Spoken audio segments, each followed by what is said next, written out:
Please comment where you are watching in the world. I matched with him because he said he'd done the at once in college, and because his profile had a photo with a Grayson Highlands pony nuzzling his shoulder like a Disney sidekick. I had a map collection, a respectable farmer's tan, and a quiet crush on balds that turned to gold at dusk.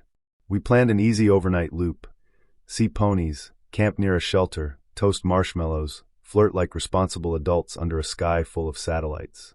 We talked boundaries on the drive, cute spooning allowed for warmth if it got cold, nothing that needed a playlist, and if either of us said pause, we paused. Consent was our trailhead sign. The first sign this wasn't going to be a documentary about mutual competence was the squeak of his pack. Every step it sang like a violin solo, the kind that makes you look at the musician's hat for clues about how long the performance will last. He wore skate shoes, flat, slick, and aesthetically allergic to wet rock. "They're comfy," he said, bouncing on the balls of his feet. 5 minutes in, he asked if it was normal for the trail to go up this much. We were still in the parking lot. Fog draped itself over the balds like a white cat claiming a warm laptop.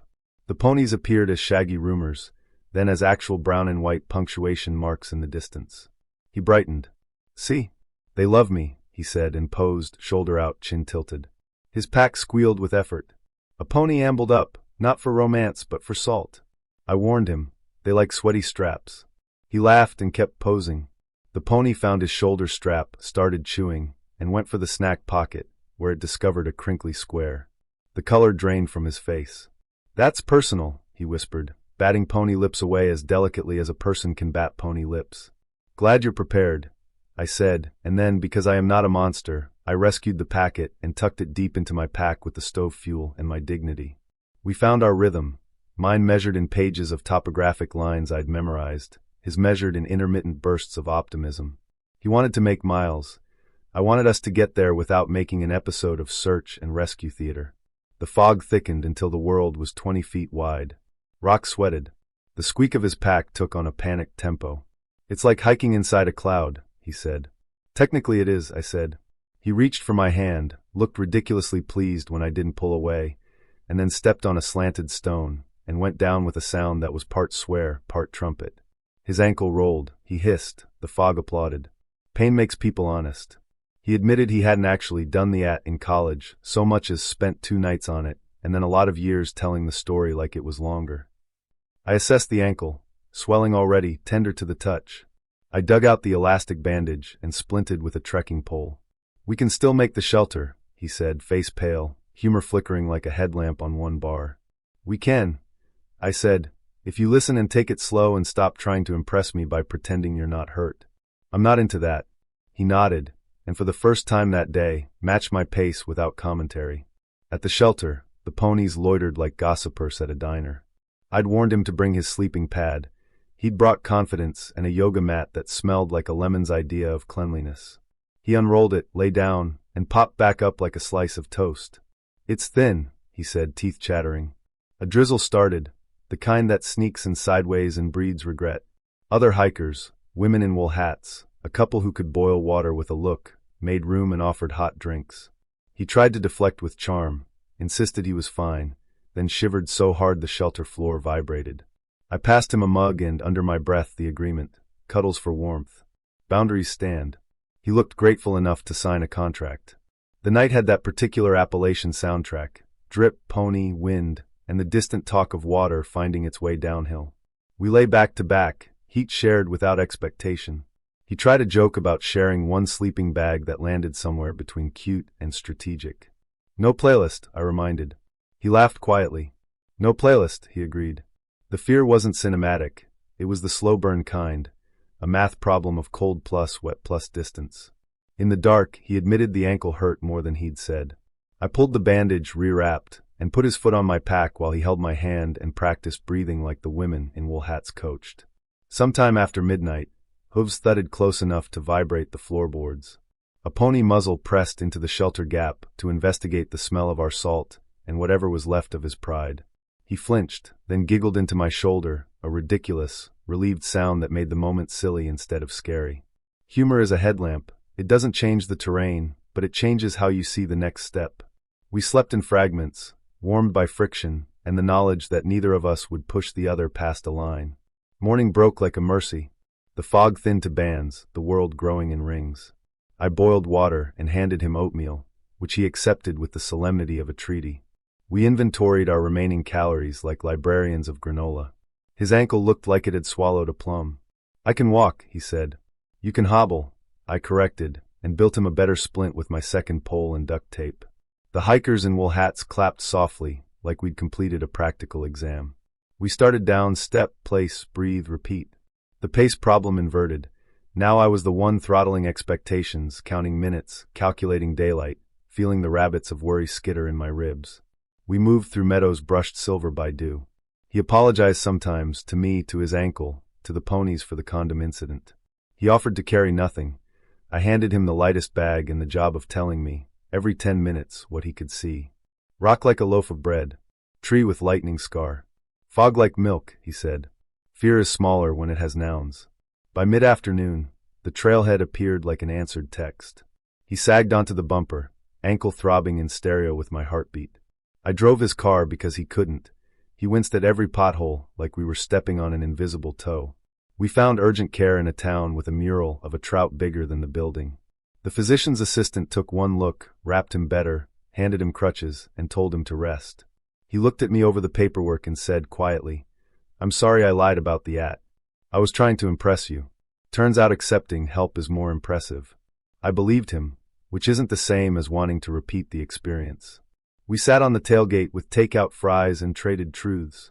I told him I needed a partner who respects the mountain and the plan and the word no, whether it's about mileage or making out. He told me he needed to stop being a campfire story in his own head. He asked if we had another shot. I said maybe, with shoes that grip, a packed list he actually reads, and a trail rated gentle by people who mean it. Also, I added, and this was the not quite NSFW lesson, intimacy is best when nobody's trying to be a hero and everyone's warm enough to be funny. The cabin had that honeyed, piney smell I associate with romance montages and accidental splinters. Secluded, he'd promised, waving the booking like a golden ticket. The gravel spur off the main road climbed until my ears popped, and the cell bars fell off one by one. Rain stalked us the last mile, slow at first, then the kind that makes the trees look glossy, then the kind that turns your windshield wipers into metronomes of doom.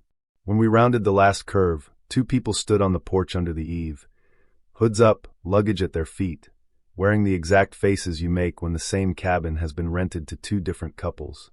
There was a moment of polite theater. "You must be." We booked, same dates. We compared emails. 2 platforms, 1 cabin.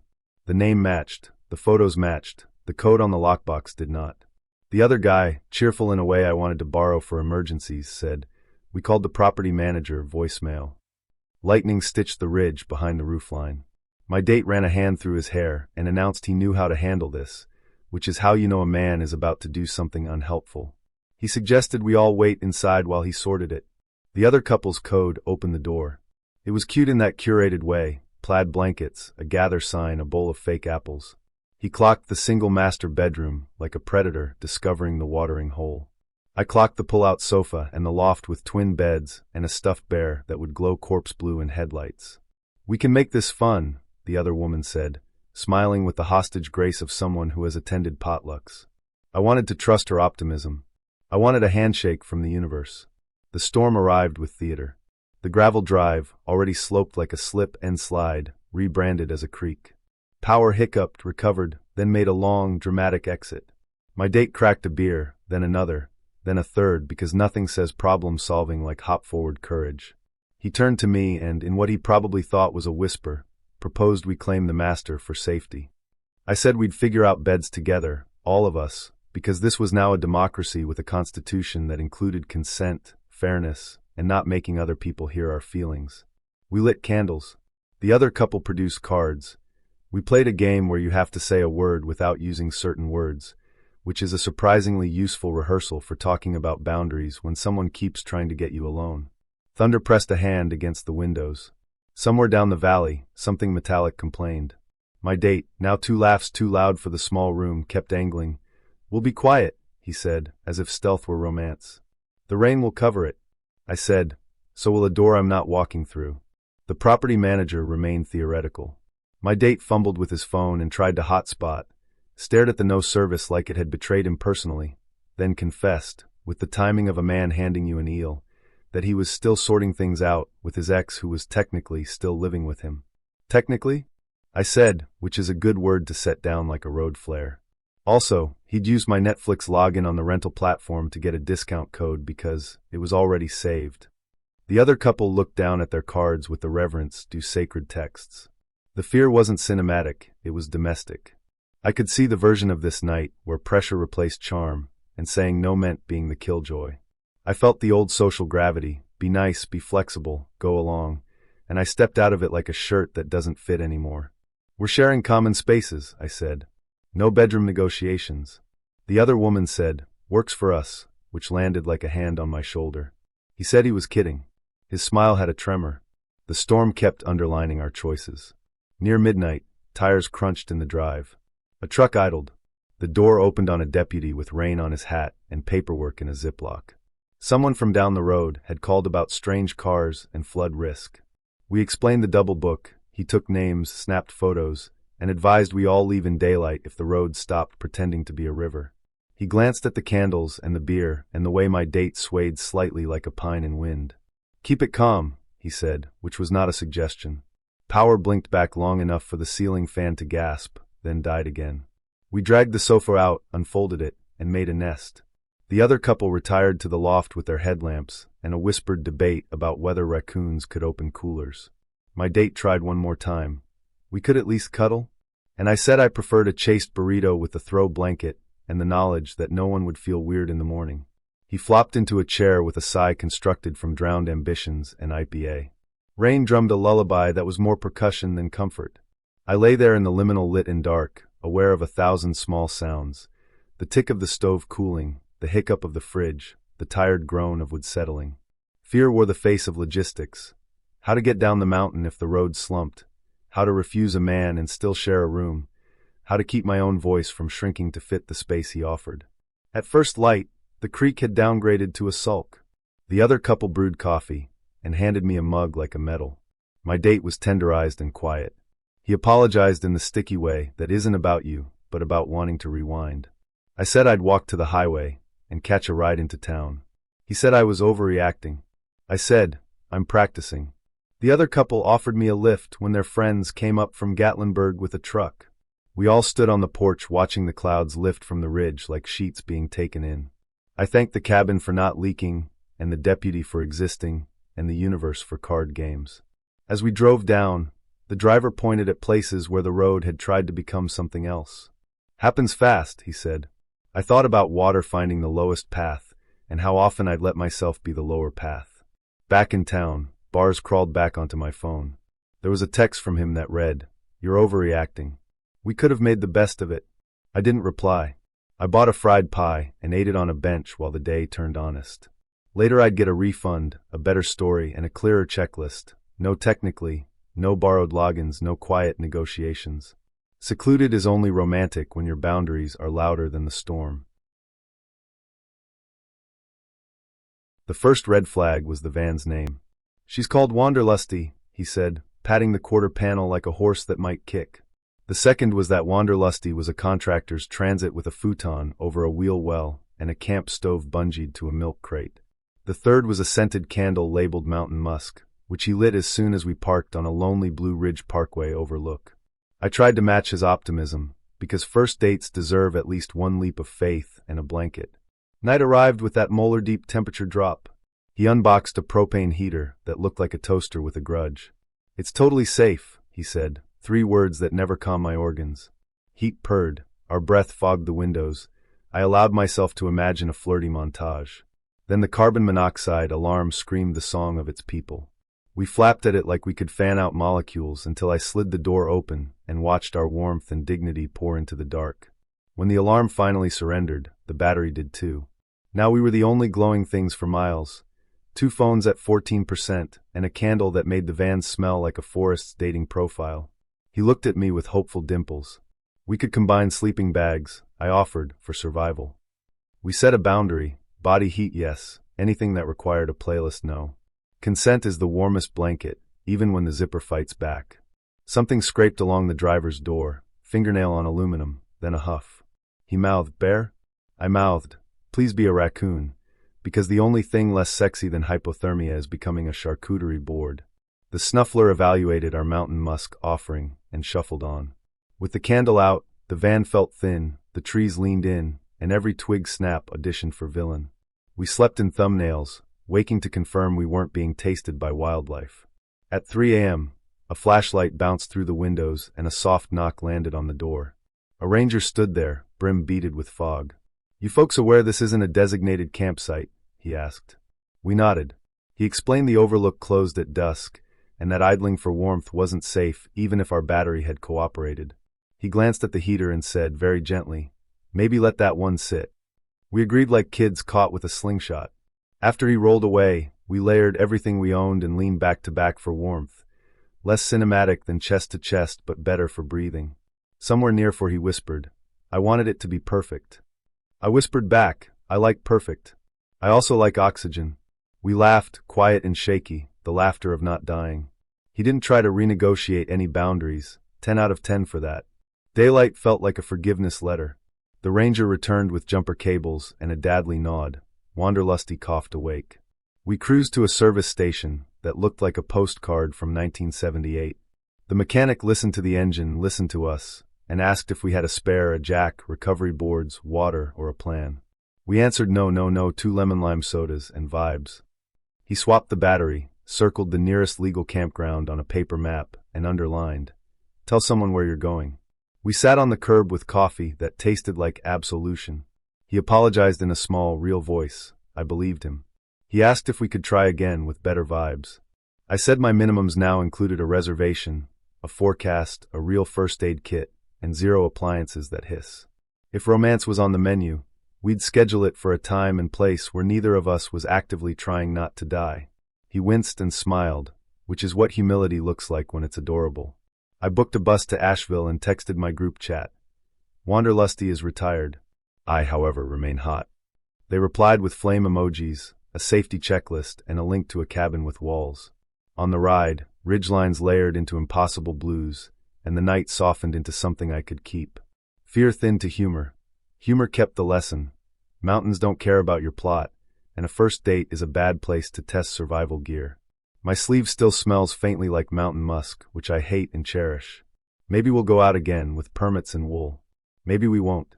Either way, I left with respect for weather, rangers, and the absolute sex appeal of a working CO detector. Also, note to self, pack wool socks, spare batteries, and a safer candle that smells like we survived our first date. Romance is preparation. The mountains will supply the plot twists without being asked. We picked Dolly Sods because it looks like a high meadow dream, cranberry red bogs, wind-scissored spruces, a roof-of-the-world feeling where the horizon travels in layers of blue. "One easy overnighter," Mara said, tapping the map like a promise. We set ground rules in the car the way smart women do. Cuddling for warmth allowed if temps tank, no playlist required activity, and if either of us says pause, everything pauses. I packed a map and compass, downloaded the offline route on my phone, threw in a tiny emergency bivvy, 2 headlamps, cocoa packets, and, because hope and preparedness are cousins, a discreet square at the bottom of the first aid kit. NSFW in spirit, YouTube clean in execution. We were there for stars, not plot twists. The sky already looked like an unmade bed when we shouldered our packs at Bare Rocks.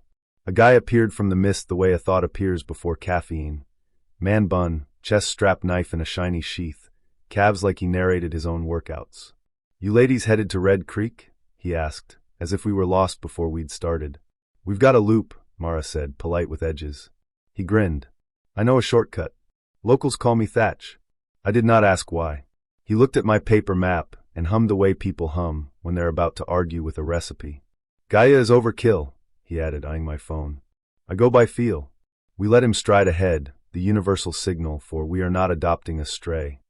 Dolly Sods does its geography like a prank, boardwalks and tussocks, then sudden ankle-deep, boot-sucking moss that smells like secrets. Spruce tunnels knitted over us, then loosened into open meadows sprinkled with blueberry and rock. The wind made a low violin sound in the branches.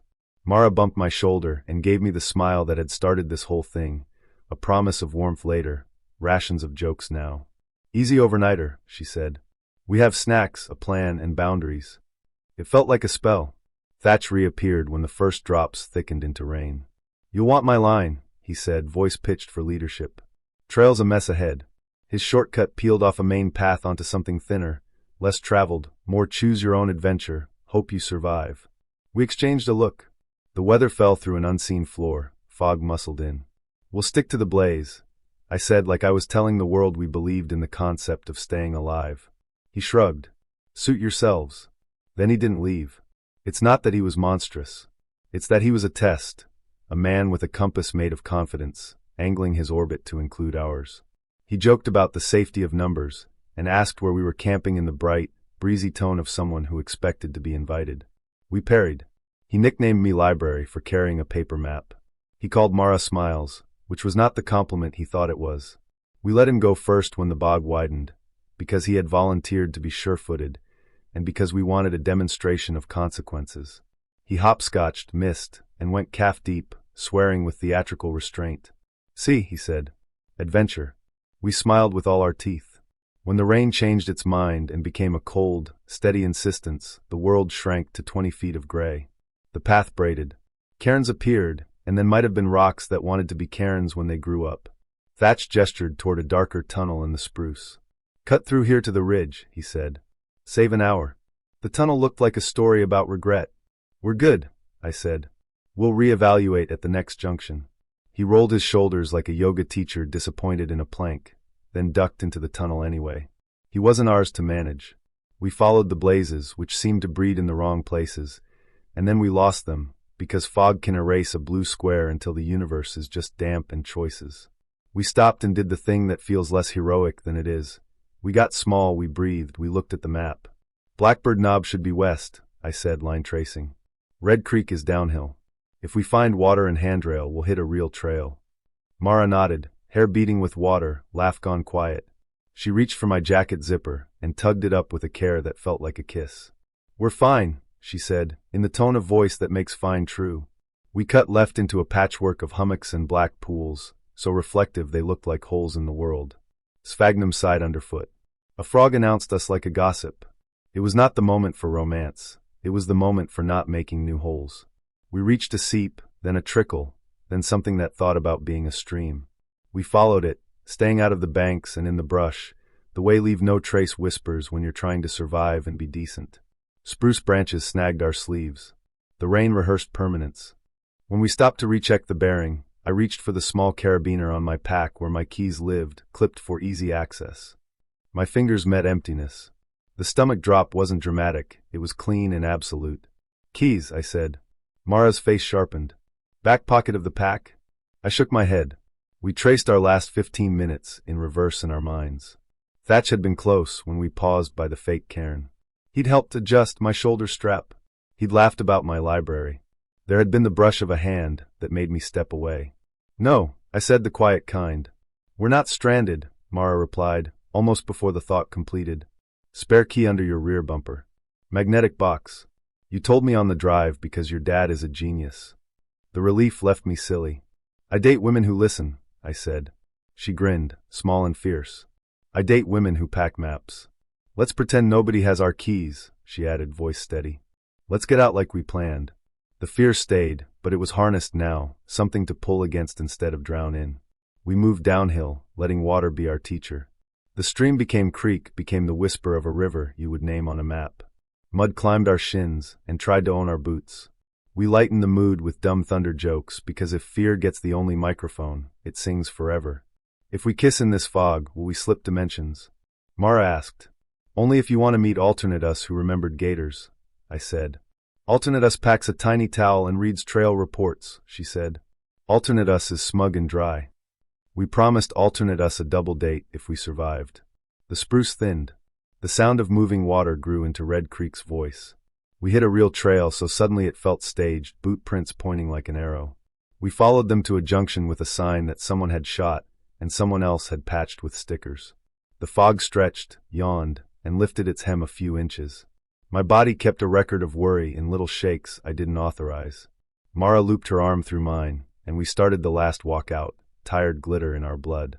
At the lot, our car crouched like a good dog waiting. Thatch leaned on the driver's side door, rein slick, hands empty. I recognized my own key fob in his pocket, by the clip lanyard, hanging out like a tongue. He pulled it free with flourish. "Found these on the trail," he said. "Lucky for you I'm a good guy." The world did a small, exact pivot. Mara smiled in a way that did not warm anyone. "Lucky," she said. "We thanked him like you thank a raccoon for not opening your cooler."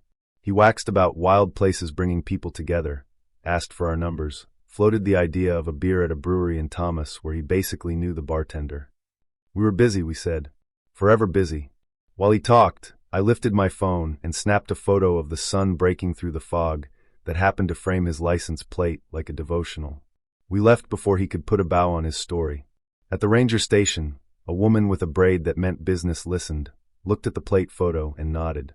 "You're not the first to mention a guy matching that description," she said. "You handled it right. Don't engage, don't escalate, document report." She handed us a pamphlet on storms that arrive without RSVP. "Also," she added, tapping the key clip on my pack strap, "inside the pack is better." I nodded, chastened and grateful, a wet animal who'd learned where to put her shiny things. We found a motel with a heater that sang and a shower that steam cleaned our nerves. The tick check was strictly clinical, the way intimacy sometimes must be if you want more of it later.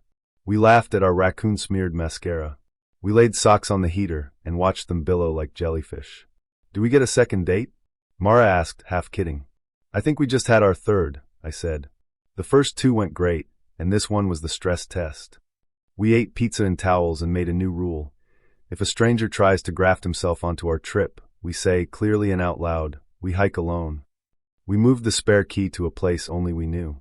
We texted the plate photo to ourselves and to a friend with the subject line, "If weird, here's why." And later, when the light finally did break through the clouds and turn the world to polished pewter, we put our legs under a blanket and admitted that the hottest thing anyone did all day was pull out a compass and say, "Let's get small and think."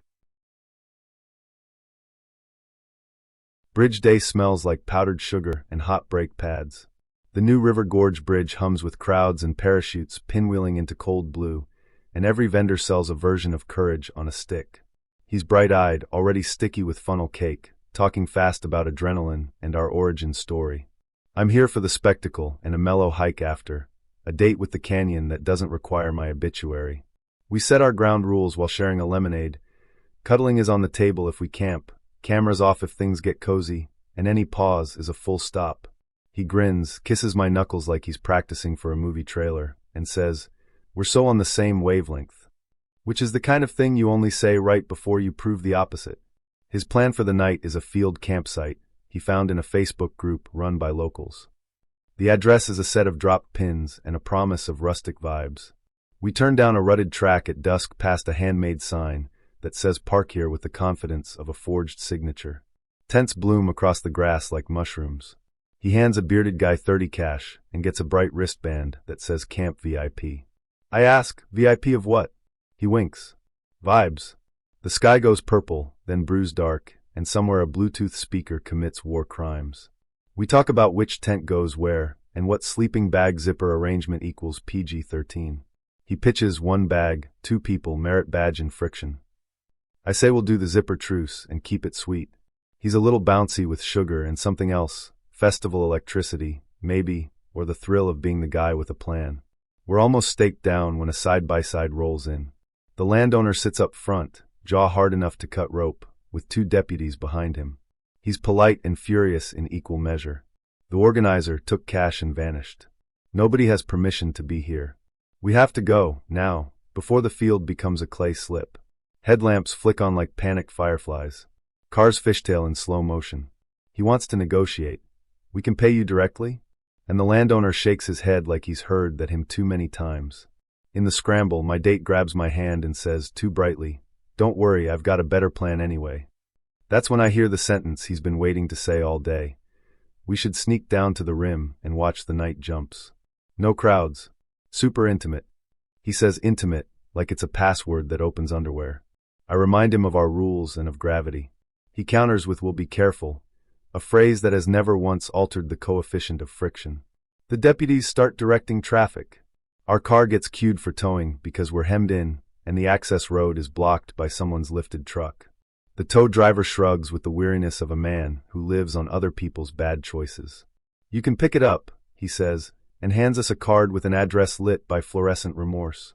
So here we are, no tent, no car, a canyon edged with dark, and an idea that could fit on a cross. He points at a footpath that falls out of the spill of a streetlight and into trees. "It's just down to a ledge," he says. "We'll cuddle under the stars." I take a breath and say the quiet thing out loud. I like cuddling more with people who keep me alive. He smiles, turns it into a joke, and starts down anyway. I follow because I don't love the idea of him alone with a flashlight and a death wish, and because saying no sometimes means walking just far enough to say it again. The path narrows to a red clay ribbon cut into the hillside. It's slick as a promise. On our left, ferns and laurel. On our right, a slope that becomes nothing. The river pulses below like a giant heart. Voices float up, distant and illegal. My headlamp catches mica in the soil, glitter that refuses to be festive. He squeezes my elbow and says, "See? Fine." My foot skates, and my stomach drops to the floor like a suitcase off a carousel. "Stop," I say, the real kind. He keeps angling for romance, like kissing on a knife's edge is poetry. I think about rescue reports, about how it only takes a pivot and a bad patch to rewrite a life. Fear arrives, clean and efficient. The canyon breathes cold into my clothes. He's still selling the moment. "We can make it to that outcrop." I picture headlines. I picture my mother. I picture the way my boundaries have slipped on less dangerous slopes, and decide this is where I learn a new choreography. "We're going back," I say, calm enough to be a lever. "Now." He bristles, then deflates just enough to mutter something about vibes. I plant my poles, test each step, and reverse out of the bad idea like a truck with a beeper. He follows, sulky and silent, until the streetlight reclaims us. Relief makes me shakier than fear did. We stand on gravel while a few distant cheers float up from the river, someone else's risk paying out in a currency I don't want. We walk the shoulder to the tow lot, a brutalist aquarium of vehicles lit by buzzing tubes. The clerk behind glass has the customer service expression of a gargoyle. We pay a fee that hurts. Our car is parked under a light that turns everything into truth. Mud up the doors, a bent tent stake, the wristband still around his arm like an inside joke that isn't funny. He tries for contrition, but it comes out as complaint about the landowner, the deputies, the cost, the weather. I stand there and feel my affections sink like the drone in a different story. Inside the fluorescent waiting room, we sit on vinyl and share a vending machine dinner. Peanut butter crackers and a Dr. Pepper that tastes like a dentist's lobby. He finally looks at me without the bridge day shine and says, "I thought you liked adventure." I say, "I do. I don't like gambling with a stranger between me and the ground." He starts to say he isn't a stranger. I cut in gently. "We're 2 dates and a funnel cake in. Tonight you asked me to ignore my better judgment because it would be romantic." The silence that follows is latex glove clean. He nods, winces, then says, "You're right." It sounds like a sentence he hasn't practiced. He apologizes for the field scam, the slope, the sales pitch disguised as intimacy. I accept the apology and decline the sequel. We find a motel, we book separate rooms. He texts a selfie of his wristband cut off, captioned, "Retiring from vibes." I send back the thumbs up you give to acquaintances. In the morning, Fayetteville does its small-town miracle, where everything smells like bacon and coffee and second chances. I eat a biscuit alone and watch jump highlights on a muted TV. The bridge is still gorgeous, the canyon still deep, and somewhere out there is a version of last night where we walked an easy trail and split a blanket and let stars do their job. Maybe I'll meet someone who understands that courage isn't disobeying your fear. It's listening to it and keeping each other warm anyway. I pay my tab, tip heavy, and step into a day that doesn't require a wristband to be good. He said it would be a creative date, super wholesome, totally us. I heard, lighting cues and a drone. We were headed to a waterfall he'd scouted for ambience. He'd packed a gimbal, lav mics, 2 batteries, and a white box that looked suspiciously like a ring. "It's a prop," he said quickly. "Faux proposal for the bit." I'm not opposed to bits, but I negotiated my terms in the parking lot. No faces unless I approve, no posting anything I don't green light, and no turning a romantic moment into a comment section. He kissed his fingertips like a chef. "Consent is content," he said, which sounded right and wrong at the same time.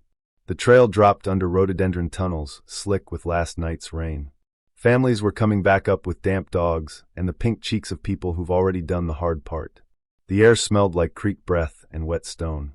I could hear the falls before I saw them, roaring, impatient, the mountain's version of applause. He squeezed my hand. I squeezed back. Maybe I thought this will be cute. He transformed at the overlook. Gimbal out. Mic on my shirt like a brooch. He coached. Walked toward me, then away, then laugh but softer, then look surprised. I did my best. I am an excellent sport with healthy boundaries. When he unpacked the prop ring, I said, "If any strangers clap, I'm faking a faint." He grinned and went down on one knee while I mouthed, "It's a joke," at a passing couple. The woman whispered, "Bless," like a benediction and a warning.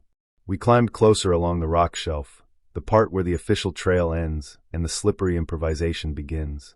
He wanted a hero shot in the mist, which is influencer for Let's Flirt with Gravity. The spray found us, cold needles everywhere. He offered his hand. I took it. He said, "On 3, and didn't count." The rock under me wore a film of algae like a silk dress. I skated, windmilled, and sat down hard in the pool up to my ribs. Cold barreled through me so fast my bones tried to exit my body. The current nudged, not a grab yet but a promise. Fear arrived clean and bright. He kept filming. "Babe, look at me," he said, as if my eyes might play better on camera than on survival. I got my feet under me the way you do when the mountain is conducting a stress test. One knee, then the other, shins barking, elbows ice-bitten. Camera down. I said, not yelling, because yelling would spend heat. He blinked, then blinked again, and holstered the gimbal like a scolded gunslinger. He reached. I took his wrist. We crab-walked to a boulder that wasn't auditioning for slip and slide. The fear tottered and turned into anger, which I wrapped in a towel labeled humor, because that's how I do. "If I die on camera, I want royalties," I said through chattering teeth. He laughed, too loud, the brittle laugh of a man who knows he messed up but hasn't found the sentence for it yet. "You looked incredible," he said. "The way the water." I lifted a hand. No, he shut his mouth like a book. We tried to salvage the date with dry layers and a normal walk, but my body had glazed itself in shiver. He fumbled with the drone. "Quick, Ariel, then we go," he promised, which is not a promise so much as a prophecy. The drone lifted like a large, expensive hornet, caught a stray gust, clipped a branch, and pinwheeled into the pool with a sound like hubris. We watched it sink together, silent, as if it were a ship carrying all the versions of this day we didn't get to have. "Let's go," I said, which he finally understood was not up for edits. We hustled back, and I imagined warm noodles and a car heater that could hug me from the inside. The parking lot had developed a new problem. The car door light was winking. "Did you leave the hazards on?" I asked. He had. He'd used them for lighting earlier and forgot to turn them off. The battery wasn't a battery anymore. It was a paperweight. We stood there dripping while the sun performed a magic trick where it looked warm, but wasn't. I felt the kind of tired that starts arguments. He started to run a hand through his hair, stopped, and looked at me like a student about to admit he didn't read the book. "I'm sorry," he said, and there it was, the right sentence. For filming, for pushing, for the whole thing. I sat on the curb and shook water out of my sleeves. "Thank you," I said. "Apology accepted. And I'm done being on camera today." I called the tow number on a sun-faded sign. He paced. I placed a mobile order for soup at the gas station near the trailhead, because sometimes self-care looks like a styrofoam cup that tries hard. While we waited, a woman in a ranger uniform rolled in and gave us that assessing skin people who rescue other people develop. She asked if anyone had slipped near the falls today. "Yes," I said. "Me. We're okay." She nodded at my damp everything and told us how many cold water rescues they run when a selfie becomes a funeral.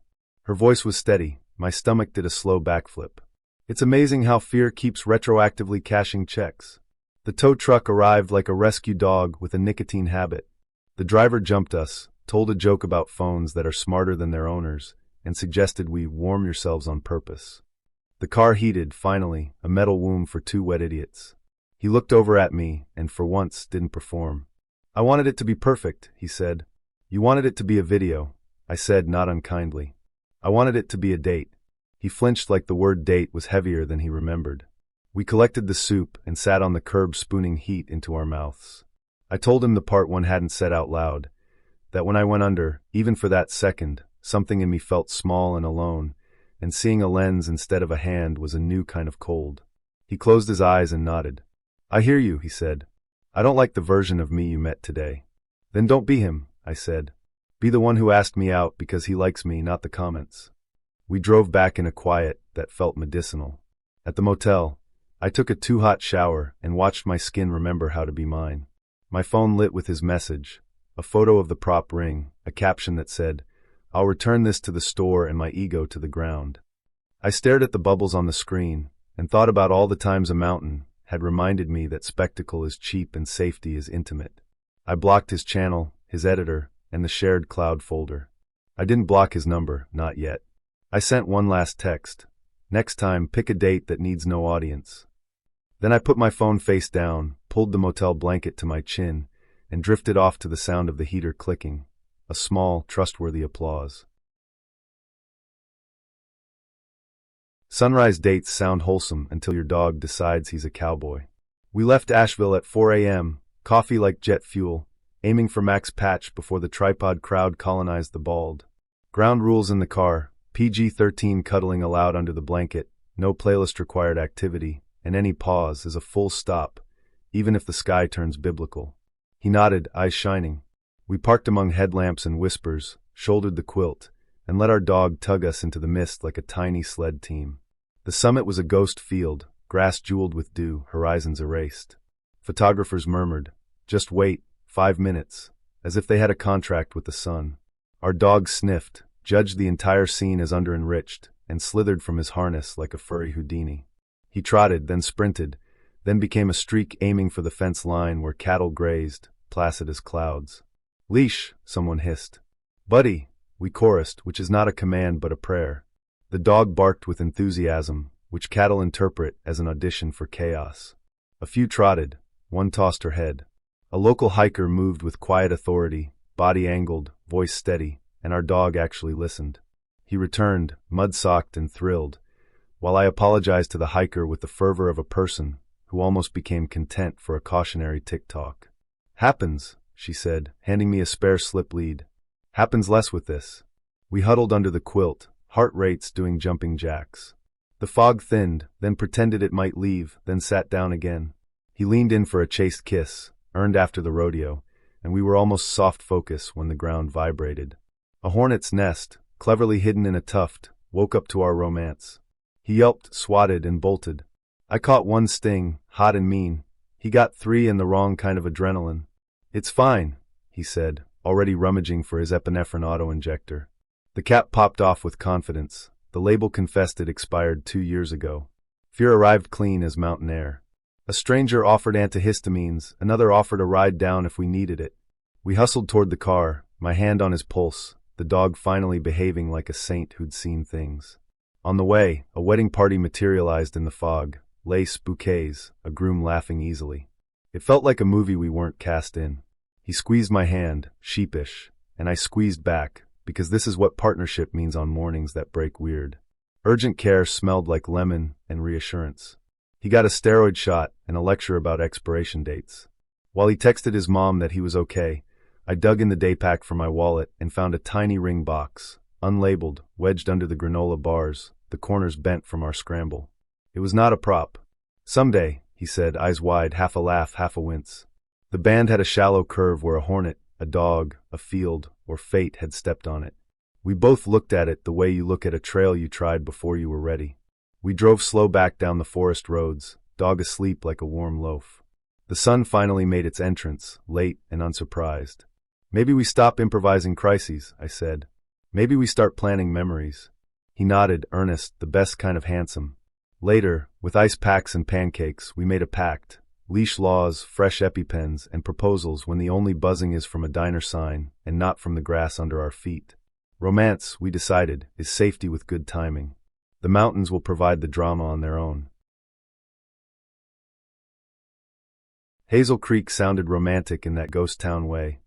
Old chimneys in the trees, flat stones where porches used to be, the idea that history might nudge your shoulder after dark.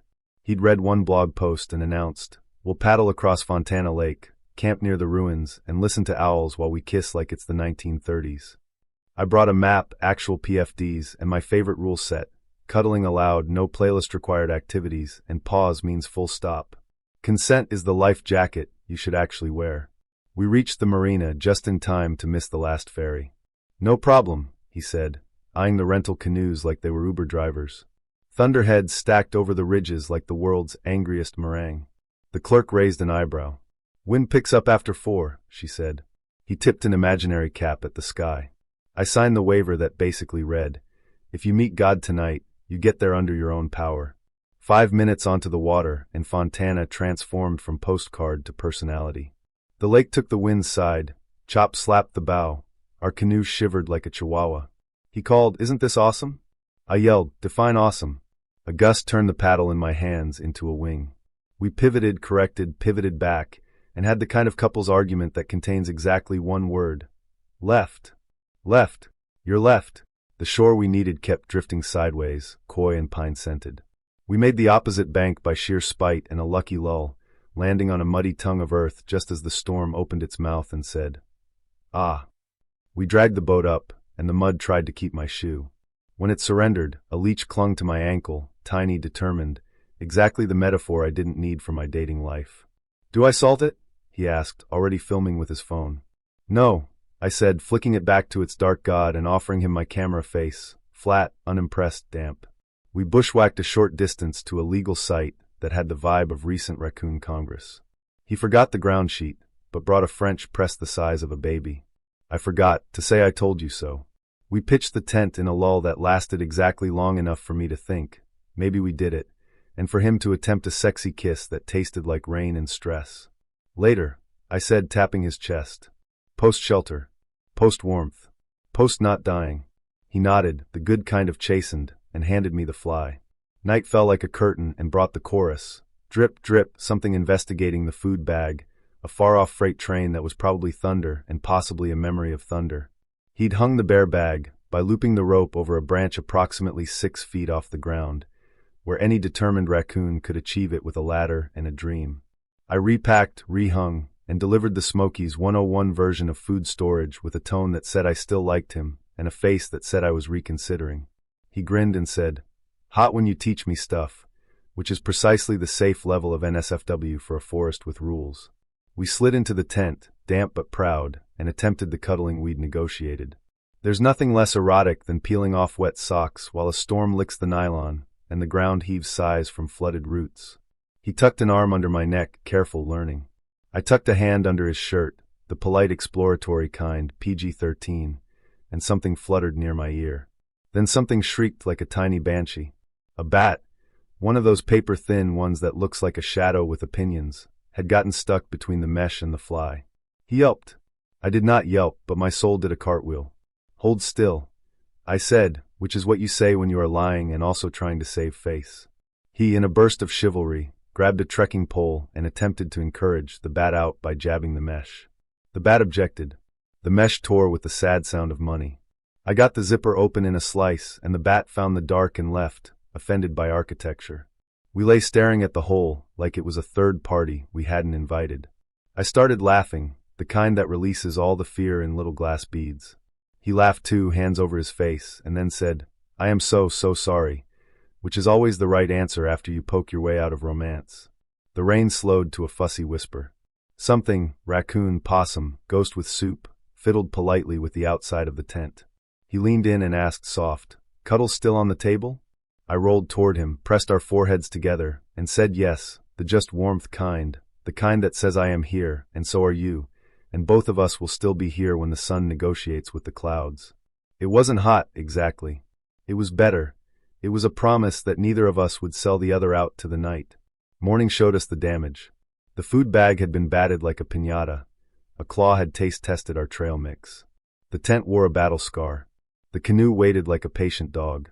Across the lake, Hazel Creek's old bones called, stone foundations, the ghostly outlines of lives interrupted by a dam and time. "Next time, ferry," I said. He nodded, rubbing his eyes. "Next time, read more than one blog post." We paddled back against a wind that had slept badly. Halfway across, a wave slapped over the bow and down my shirt. He made a joke so bad I loved him briefly for trying. I made a better one about charging admission to my impromptu wet t-shirt contest, and he laughed so hard he forgot to countersteer. Fear tasted cleaner in daylight. Humor was easier to pick up and hold. At the marina, Our muscles did that cartoon wobble where you could tune an instrument on the tremor. The clerk took one look and said, "You made it," as if the water sometimes asked for a toll and we'd been waved through. While we toweled off, a ranger ambled up and asked about our night. We told the truth. She nodded at the torn mesh, the raccoon-mauled bag, and the canoe that looked guilty. "Ghost towns don't scare me," she said. "Humidity and poor planning do." Then she smiled to take the sting out of it. We smiled back, properly singed. We sat on the dock with coffee that tasted like survival and talked about the post-storm intimacy tax. How almost anything tender has to wait its turn behind warmth, food, and sleep. He said the part that mattered. I should have listened when you said later. And I said the part that would save us. Next time, I won't pretend I'm okay with your shortcuts just because you're excited. He nodded, earnest, lake-scrubbed. We worked out a sequel. Book the ferry, fix the tent, pack a real ground sheet, and if anyone tries to escalate in the rain, we tell them to take a number and stand behind the weather. On the drive out, we passed the sign about the communities drowned to make the lake, the list of names like a roll call of ghosts. I squeezed his knee. "We'll go back," I said, "when the blueberries are on and the wind is in a better mood." He squeezed back, and with a bat-friendly tent. We both laughed. That night, clean and dry, and in a motel that smelled like lemon product and forgiveness, we lay on separate beds and sent each other dumb memes about raccoons with tiny hands. It wasn't steamy. It was tender. Fear had done its job, humor had paid the bill, and the mountain had reminded us that intimacy is a weather pattern too. You can't force it, but you can pack for it, and if you're patient, the sky will sometimes open in exactly the way you need. He said he sent 5.12s, and I said I was Jim Strong but new outside. We traded rules in the Miguel's parking lot like adults. Flirty is fine, coaching only if I ask, and if either of us says pause, we lower and reset. Same rules we'd use anywhere else, just with gravity added. He kissed my helmet, cute, and picked an area in the red where the approach mud is the kind that laughs at trail runners. "You'll love this 5.9, he said, pointing at a line with a polished start that had already taken bites out of 3 people's shins. I asked about top roping a warm-up first. He grinned. "You've got it." Harnesses have a sense of humor. Mine introduced itself immediately, finding new geometry in places usually reserved for date night lingerie. YouTube cleaned to say it was snug. He rushed the safety talk. "Quick figure 8 check, quick belay test, quick you'll be fine." A couple of nearby climbers, women with tape rings and eyes that had seen falls and breakfasts, watched us like kind hawks. I pulled onto the rock and immediately learned the difference between gym texture and limestone that has hosted 1,000 anxious palms. My foot skated, my heart did a drum solo. "Clip," he yelled. I heard slack, because acoustics love chaos. Rope puddled at my feet, my brain did math it didn't want to do. I grabbed at a draw like it was a handrail. Gravity made its introduction, a short, bruising fall that tasted like pennies and lesson plans. Silence, then the murmur of the wall returning to life. "Lower," I said, steady but small. He started in with the coaching voice. "You had it, just commit." And a woman from the next route stepped in, gentle as a librarian. "Mind if I check your system?" she asked. She retied his belay loop correctly. I hadn't even noticed the twist. Gave me a nod that said you're not dramatic, and suggested we top rope something friendlier to get my head back. "Also," she added, "no shame in being loud about commands. The holler is free." I loved her instantly. We moved to a 5.6 with jugs like friendly ears.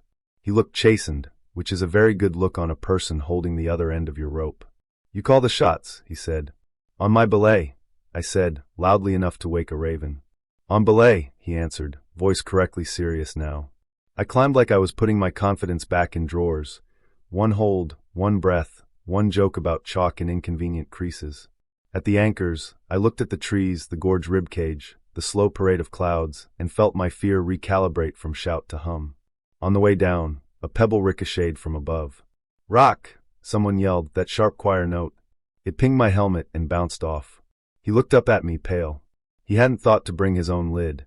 The hawk-eyed woman slid him a spare from her pack with a look that said welcome to the religion of redundancy. We swapped into partner checks like prayer, knot, harness, device, gates, again and again until it felt like flirting. We tried one more route, this time truly in my lane. He asked before offering beta. When I said pause, he froze the world and cracked a joke about how belaying is 90% listening and 10% not dying. I laughed because he was finally getting it, and because the harness had stopped waging war on my anatomy. Back at Miguel's, our slices steamed in paper baskets, and everyone's forearms were little autobiographies of the day. He apologized without performing, for the hot start, the rushed checks, the cheerleading dressed as pressure. I told him the scariest moment wasn't the pop, it was looking down after and seeing a man who wanted me to impress him more than he wanted me safe. He absorbed that like food. Duly roasted, he said, and raised his water. My phone buzzed with a message from the hawk-eyed women. Heading to Mir tomorrow, low grades, high snacks. You're welcome to join. I looked at him. He looked at me. Go with them, he said. I'll work on my knots and my ego. We sketched a sequel that included helmets, clearer calls, and routes that start like a handshake instead of a dare. On the drive out, the gorge glowed that end-of-day copper. My thighs hummed. My fear throttled down to useful. He reached for my hand at a stop sign and asked, "Cuddles later, PG-13 safety certified?" I said yes, the kind that comes after you double-check each other's knots and still want to share a blanket. Romance, it turns out, is a good belay, eyes up, brakes on, and a promise you mean every time you say take. He invited me to ride pillion on his bike through the tail of the dragon. US 129, 11 miles, 318 curves, the kind of road that has its own merch. In the driveway, he handed me a spare helmet with a visor that clicked like a Zippo and said, "Hold on tight. Lean with me, later we can also lean. Ground rules first, PG-13 cuddling after, no playlist required activity. Pause means full stop whether it's on the road or under a blanket." He grinned, did the two-finger biker salute to no one, and we rolled. The morning started cinematic, fern-slick banks, rock walls, dappled sun strobing across the tank. Riding pillion is a trust fall that never ends. You learn the language of throttle and shoulder, and how a curve can feel like a secret you're both keeping. He rode smooth, I breathed with him, and the world shrank to the hum of rubber and the smell of pine. I thought, maybe this is the version of me who kisses and lay-bys and never checks her phone. 5 miles in, an orange sign cracked the fantasy, rock slide ahead, detour. A line of bikes peeled off like a flock taking a new thermal, and we followed onto a narrow forest road that started paved and then forgot. Asphalt gave way to rutted clay with the personality of warm butter. Clouds stacked like bad decisions. "It's fine," he yelled over the engine, which is a thing people say right before life demonstrates its variety. Rain arrived in confident drops, then all at once. The front tire hit a patch of slick that looked like earth but felt like custard. At 2 miles per hour, the bike did that slow-motion ballet where gravity says, "I will take that now." He tried to save it, I tried to step clear, and we all ended up in a gentle heap. My knee kissed the pannier with enthusiasm. The pannier did not kiss back. Pain fired a flare. "You okay?" he asked, visored breath fogging like a concerned dragon. I took inventory. Knee, complaint department open. Pride, bruised but employable. Consent, still king. "Pause," I said, and he paused, engine off, hands up, the good kind of listening. We righted the bike, both of us grunting like amateur weightlifters, and rolled it onto a muddy pull-off. Service, non-existent. Daylight, thinning. He pulled off his gloves, rummaged in a side case, and produced our emergency kit. 1 granola bar, a tangled phone cord, and vibes. No first aid kit. No real food. The granola bar was raisin, which felt like an editorial choice. "Okay," he said, shaking rain from his lashes like a guilty spaniel. Plan, tarp, waited out, cuddle for warmth, strictly PG-13. I could have murdered him with a look, but I was cold and he was earnest, so we rigged the tarp between 2 apologetic saplings and made a damp fort. Fear arrived, not cinematic, but logistical. Night plus rain plus 0 bars plus a knee that wanted HR to call back. He tried a joke about adventure seasoning. I told him the sexiest thing I could imagine, right now, was an ACE bandage and a thermos. Wild hogs grunted somewhere downslope, doing their night shift. Headlights licked the curve and vanished. Rain found our necks with sniping accuracy. The tarp drummed like a heartbeat we couldn't quite sync with. He reached for my hand. "Cuddles for heat?" he asked, not pushing it. "Yes," I said, the kind with exactly 2 hands and 0 agendas. We tucked close, the PG-13 kind that says I choose you, and also survival. It wasn't hot, it was honest. Consent makes even a muddy tarp feel like a room. By midnight, the weather had the decency to get bored. A pickup's headlights finally crested the bend and stayed. A local guy stepped out in a ball cap with the authority of someone who's seen this particular dumb play before. "Y'all need a toe to pavement?" he asked, eyes flicking from my knee to the bike to our raisin bar. We did. He winched the bike like a magician, told a story about tourists who try the dragon in flip-flops, and suggested a diner he swore could fix whatever's wrong with your souls. In the cab's warm stink of wet clothes and coffee ghosts, my fear unclenched. At the diner, the sign buzzed like a beehive and the pancakes came on plates heavy enough to double as anchors. Under fluorescent kindness we debriefed like survivors of a small, educational war. He apologized without fanfare, for the detour enthusiasm, the emergency kit that wasn't, the way he'd been scripting intimacy around adrenaline. I told him the scariest second wasn't the tip over. It was realizing how dependent I was on a stranger's choices while moving through a world that rewards bravado. He took the hit, nodded, and said, "I want to be the guy you're safe with, not the story you survived." Back at the pull-off, dawn turned the forest silver. My knee protested, but signed the consent form for travel. We limped to pavement and took the long, boring way home. Straight roads, low speeds, the romance of uneventfulness. He stopped at a pharmacy unasked and emerged with a real first aid kit, a knee brace, and enough snacks to outlast a minor siege.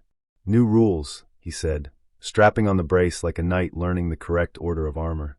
"No detours without a kit, no it's fine unless it is, and cuddles only when we are not actively improvising disaster." I added, "Tell someone our route. Keep the ego in a side case. Replace vibes with water." Later, wrapped in a clean blanket with ice on my knee, we laughed at how unsexy it had been and how close we'd still felt. Maybe that's the trick.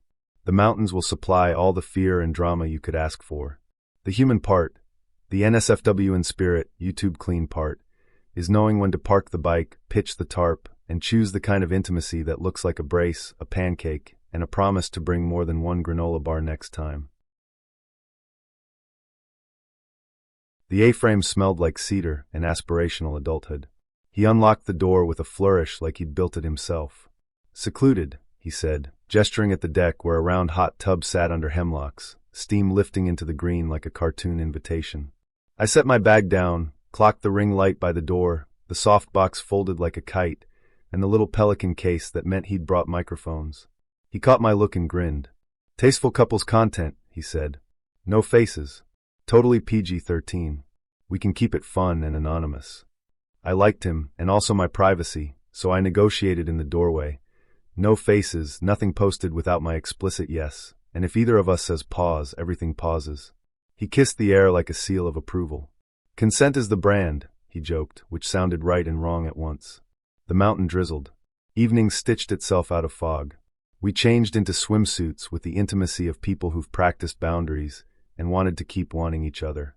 He set the ring light pointed away from the tub, no faces, just shoulders and water and laughter. It felt almost cute. 10 minutes into our influencer honeymoon, a jet burped, the tub hiccuped, and the deck light went black. Somewhere inside, a breaker clacked like a door shutting. "Easy," he said, confident in that way that makes you both grateful and suspicious. We sprinted barefoot through a misty dash to the panel in damp towels, me hopping like a stork on cold boards, him narrating the adventure to the camera he'd forgotten to turn off. He flipped the breaker. Lights blinked back. We high-fived, sloshed to the tub, got in, and counted exactly 9 seductive bubbles before the universe said, "Try humility," and the breaker snapped again. From the next cabin over, a chorus of voices cheered like we'd done a trick. I turned, water streaming from my hair, to see a whole reunion family parked on their porch under a tarp. Grandpa in a rocking chair, toddlers in hoodies, an aunt with a solo cup. They waved. I waved back because my parents raised me polite. Third time, same sprint. We were basically a slapstick routine in 2 towels and optimism. My towel gave up on modesty. His slid like a startled otter. We reset the breaker, and I noticed a small frame by the thermostat. House rules. No pets. No smoking. And in bold, no filming anywhere on property. The kind of sentence that hums even when the breaker's off. I tapped the glass. He squinted, laughed too quickly, and said, "That means like commercial shoots. We're just making memories." The ring light stared from the doorway like a moon with opinions. Back in the tub, the water was already cooling into what I can only describe as a body temp soup. He reached for the camera again. I caught his wrist. "Camera's away," I said, soft but not softening. We're breaking a rule we agreed to follow and a rule we didn't know about. He rolled his eyes like I'd suggested we floss before kissing. You're killing the brand, he said, and there it was, the slip. Not us. The brand. Something old and useful lit up in me. I don't want a brand, I said. I want a weekend. The hemlocks dripped in polite agreement. The breaker clacked for emphasis. From the neighbor porch, the aunt called, "Y'all okay?" I called back, having a learning experience, which got a laugh big enough to bruise pride into shape. We towel-mummied and retreated inside. The cabin manual, once you took it seriously, read like it had prevented 100 TikToks and several lawsuits. No filming, no drones, no glass on the deck, please don't overload the circuits. The water heater is heroic but finite. He paced, rubbed his hair into a halo, and said, "Look, I just wanted us to have something cute. It's not just clout, my channel's how I pay rent." He was right, and also not. Both things can be true and still not make a couple. We built a fire in the little cast-iron stove and made cocoa because that's the level of NSFW that always pays out. He tried for a cuddle. I said yes to the parts that felt like yes and no to everything else, which is somehow both easier and harder when you're surrounded by wood tones and mood lighting that begs for B-roll. We talked about lines. He calls it content. I call it my life. He likes sharing. I like not wondering which parts of me have analytics. Outside, the family sang Rocky Top softly and then argued about whether possums are cute. A raccoon performed a heist on their snack table with the confidence of a pro. The toddlers squealed. I imagined our faces we'd promised not to show, reflected in their phone cameras, and felt that little panic chitter that means my nervous system is reading the fine print. The fear here wasn't bears or lightning. It was the slow creep of being watched when you didn't agree to it. We tried the tub once more, because humans are hope machines. The water by then was a tepid confession. The jet coughed again like a Victorian child, and died. He sat back with a face that had lost its sales pitch. "Okay," he said. "No cameras. No tub. Just us." It should have felt like a win. It felt late. We dried off, ate pasta with Jared's sauce like kings who'd survived a siege, and chose separate blankets on the couch because that's what dignity wore that night. He asked if he could still hold my feet under his blanket. I let him. We watched the cabin TV, which only offered weather radar and a channel where a man in a hat sold knives. Between the blue blobs and the knives we found a silence that wasn't bitter, just honest. Before bed we did the practical things that look like love even when love is wobbly. Dishes, food in sealed bins, the door latched. In the loft, he reached over the quilt gap and said, barely a whisper, "I thought this would prove we're great together." "We don't need proof," I said. "We need trust." He sighed, and it wasn't theatrical. "I don't know how to date without an audience anymore," he admitted. Fear, the real kind, moved across his face and sat down. I slept like someone guarding a line, and woke to rain that had finally made up its mind. The neighbors packed, waving as if we were cousins. We made coffee that tasted like a truce, and took a walk in our rain jackets among ferns lit like stained glass. On a footbridge he said, "I'll post less." I said, "I won't be in any of it." We both nodded, and there it was, aligned in kindness, misaligned in practice. Checkout was quiet. He coiled the ring light cord with priestly care and put it in the case like a goal deferred. I folded blankets back to their showroom angles and left a note in the guest book. "Lovely cabin. The breaker is honest. So are we." On the drive down the mountain, the road curled like smoke and I felt relief loosen my shoulders. Not every mismatch has to be a fight. Sometimes it's just a manual you finally read, a breaker that tells the truth, and two people choosing separate lanes before either of them burns out. We brought one big hammock because he said, with the confidence of a man who once napped successfully, maximum cuddles, minimum weight. In the Carver's Gap parking lot we made our pact. PG-13 only, no playlist required activity, and pause means a full stop whether we're mid-kiss or mid-knot.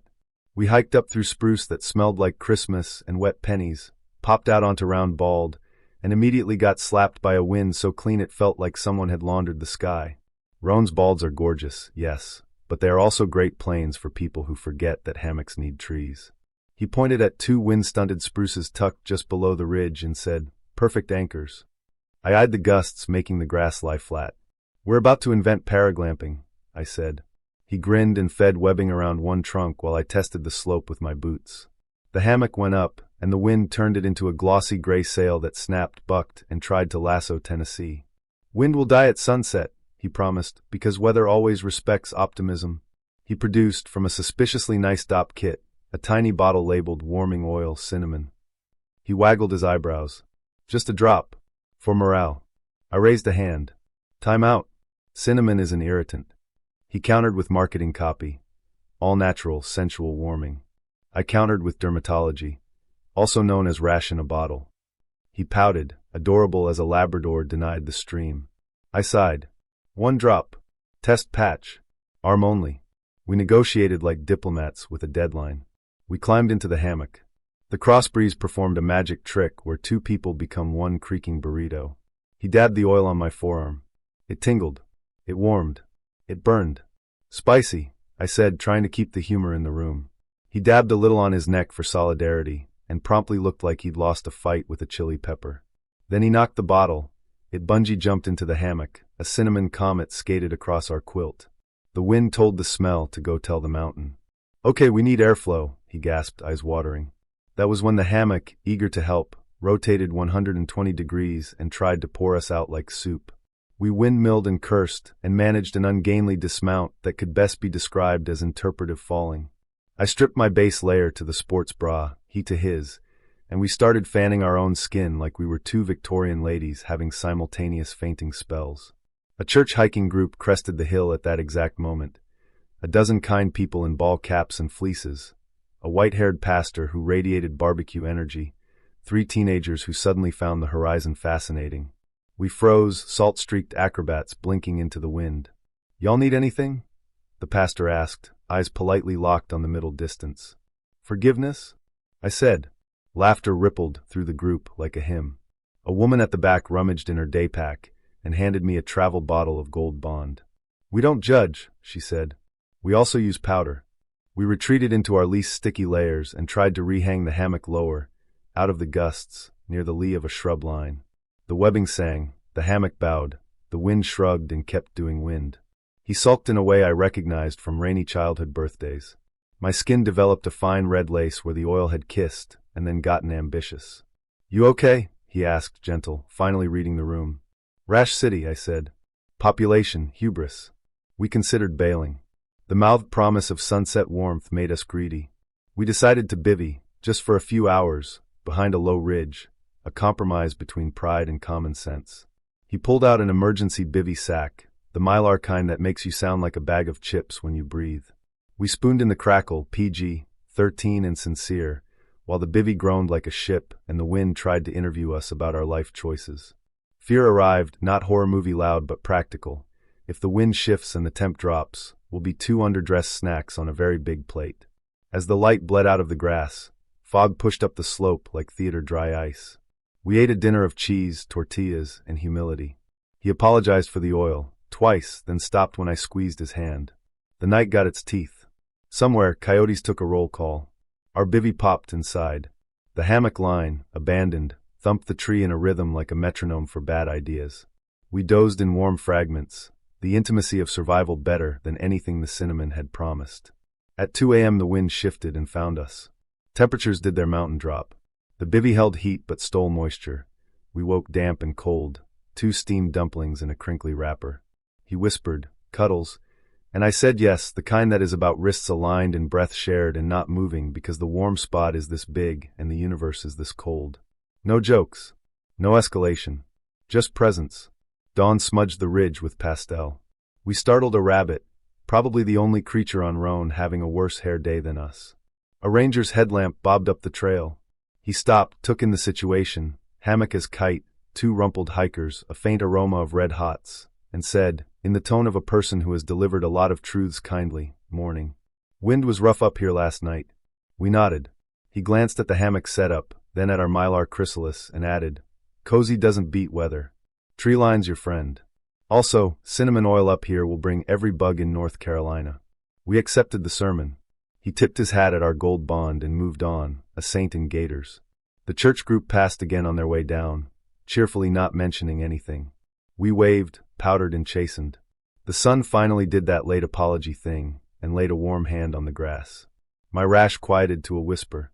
He looked at me with that half-hopeful, half-foolish expression that says, "Can we still like each other after this?"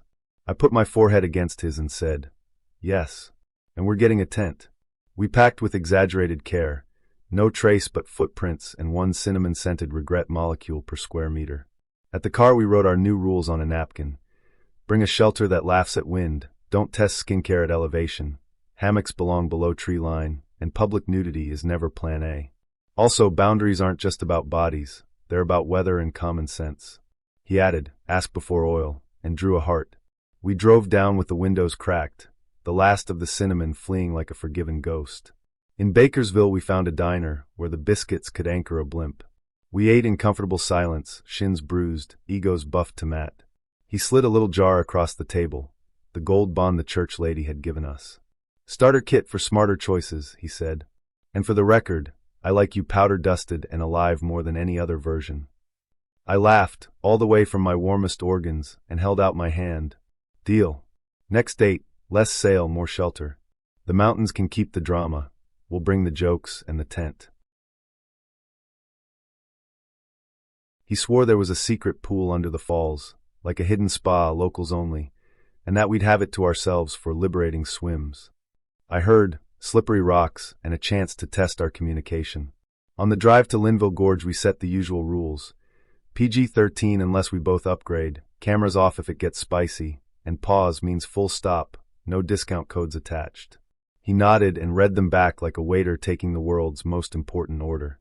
The scramble down was not a hike, so much as a negotiation with gravity. Roots were handles, boulders were opinions, and the air smelled like wet granite and bravado. Thunder talked to itself somewhere up the gorge, the low baritone that means make choices. When we reached the pool, it was gorgeous, a bowl of green glass ringed by dark rock, the waterfall breathing mist over everything. It also had a current that smacked your calves with little warnings. He peeled off his shirt and grinned. "No suits," he said, like he'd discovered electricity. "Nope," I said, friendly and final. "Today's menu is PG-13. He pouted, which at 30 looks like a kid, and at 30 looks like a red flag. "Just for one shot," he tried. "The light is perfect." I reminded him that the light is always perfect right before a rescue report, and that consent is not a weather pattern. He huffed and declared he needed to stage the vibe, which is how our food bag ended up on a warm rock for a photo while I filtered water and kept an eye on the sky. We swam in our suits, and it was objectively magical, cold enough to yelp, smooth stone slick underfoot, the waterfalls roar loud enough to drown out people-pleasing. He kept orbiting the request like a stubborn satellite. I kept saying no like it was a word with a spine. Then the rain arrived in confident coins, and the rock where he'd parked our snacks turned into a small amphibious stage. I hauled the bag up, and something in it rattled. He turned pink. "Just in case," he muttered. "Planning is hot," I said, "but maybe zip the pocket." Night narrowed the gorge fast. Raccoons announced themselves with delicate criminal hands. One clacked a carabiner, like it was learning percussion. Thunder stitched the ridges. He wanted to build a bigger fire. I pointed at the leave no trace rules and the fat drops hammering the duff. We ate damp tortillas and negotiated the intimacy tax of being soggy. Cuddling for warmth, yes. Anything that required a playlist, no. He offered a kiss, I said later, when I wasn't counting lightning. He took the no without sulking this time, which was the hottest thing he did all night. Around midnight, flashlights bobbed up the trail and a calm voice called, "Rangers."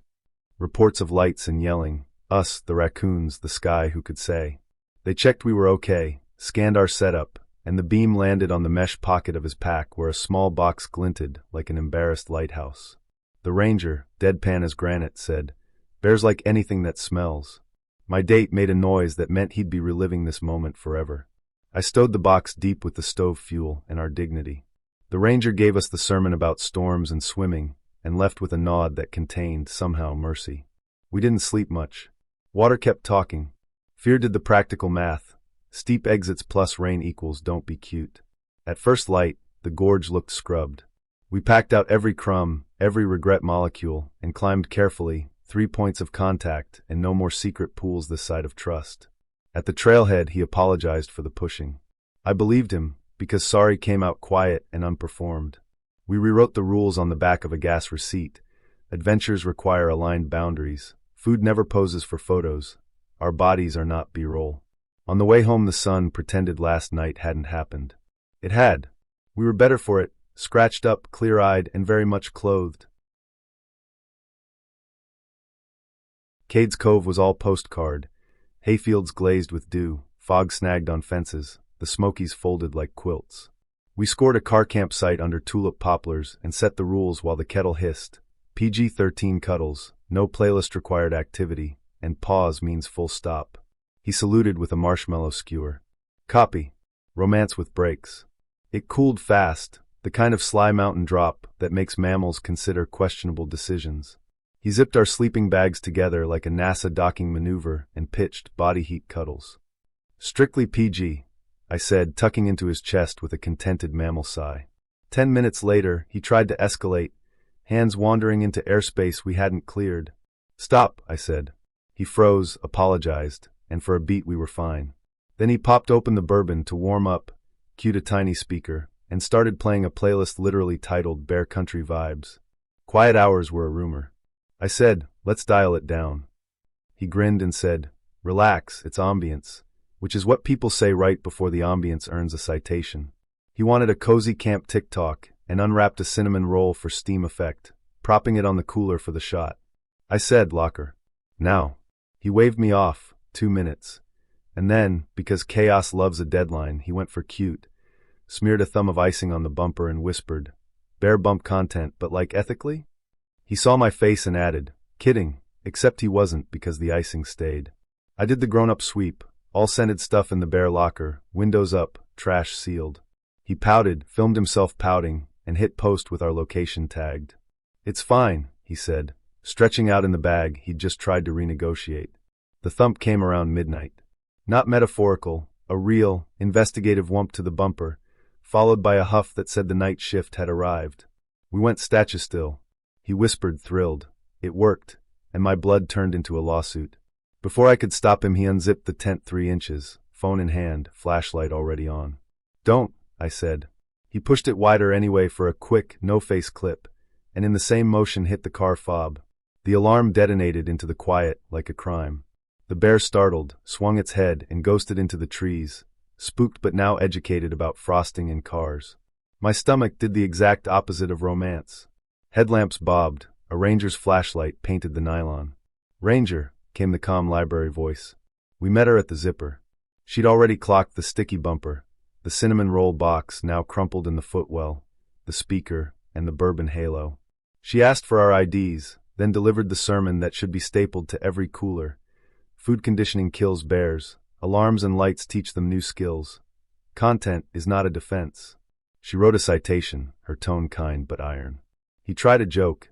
At least the bear's a foodie? And watched it die in the beam. Back in the tent, I sat up fully dressed and fully furious, the cold, clinical kind. He started to say, babe, it was just, and I cut in quiet. You turned a living animal into a prop after I said no. You ignored quiet hours, safety rules, and me. He deflated in a rush, apology tripping over itself, but the shape of the night was already set. We stayed upright until dawn, sharing jerky in silence. The poplars went back to polite applause. Somewhere, the bear continued its commute a little smarter in the worst way. Morning rinsed the cove gold. We brewed coffee, signed the citation, and divided gear like a no-fault divorce. Separate breakfasts, separate cars, separate paths. He tried one last apology that almost landed.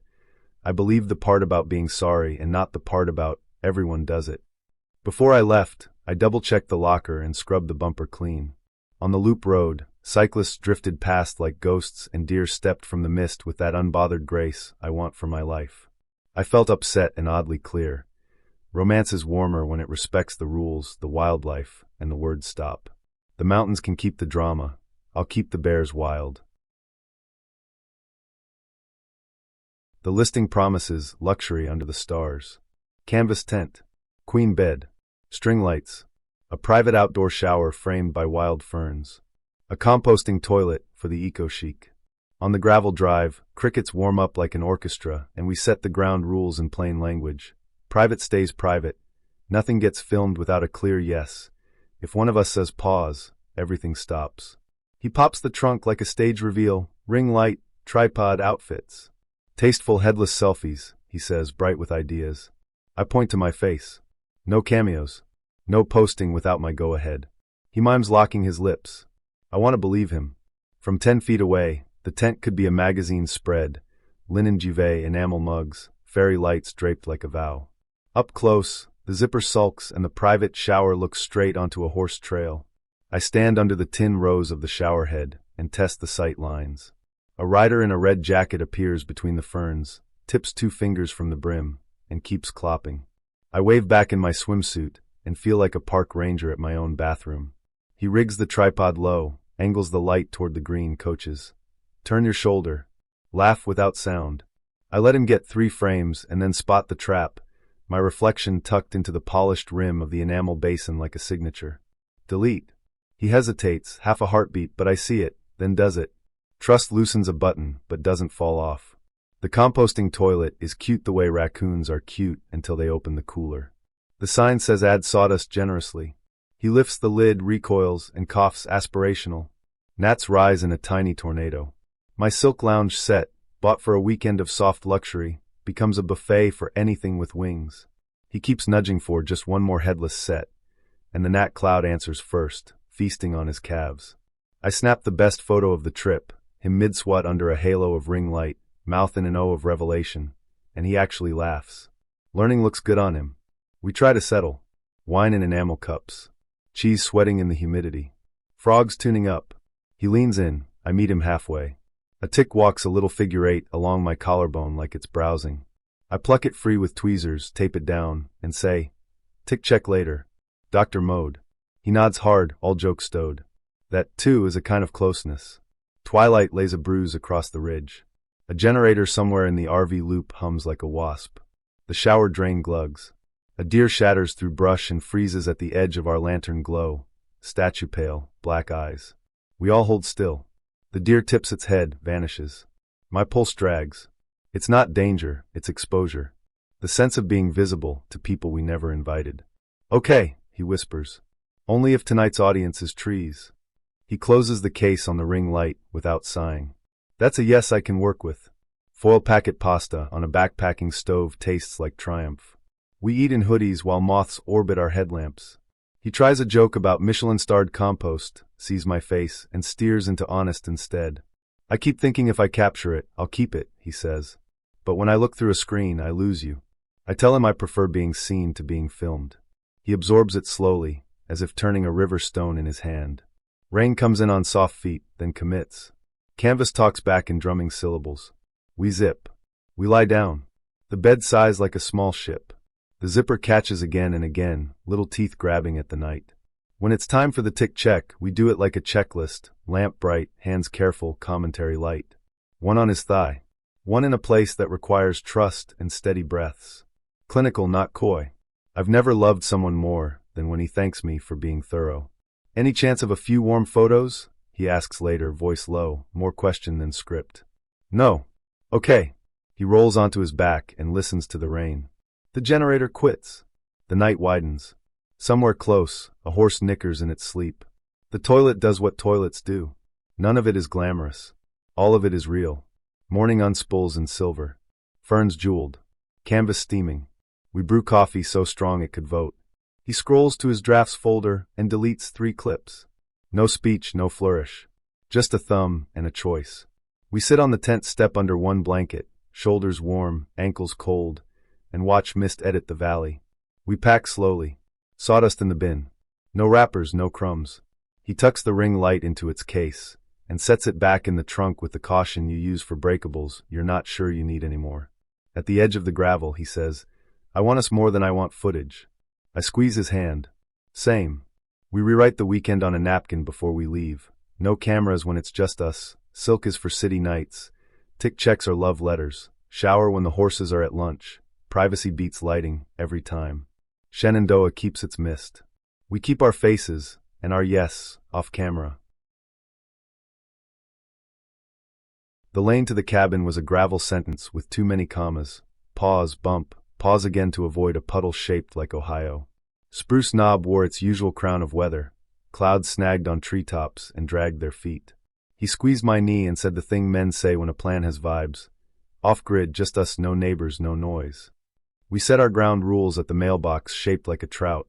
Nothing gets recorded, private stays private, and if either of us says pause, everything stops. He agreed easy. The wind answered by rattling the balsam.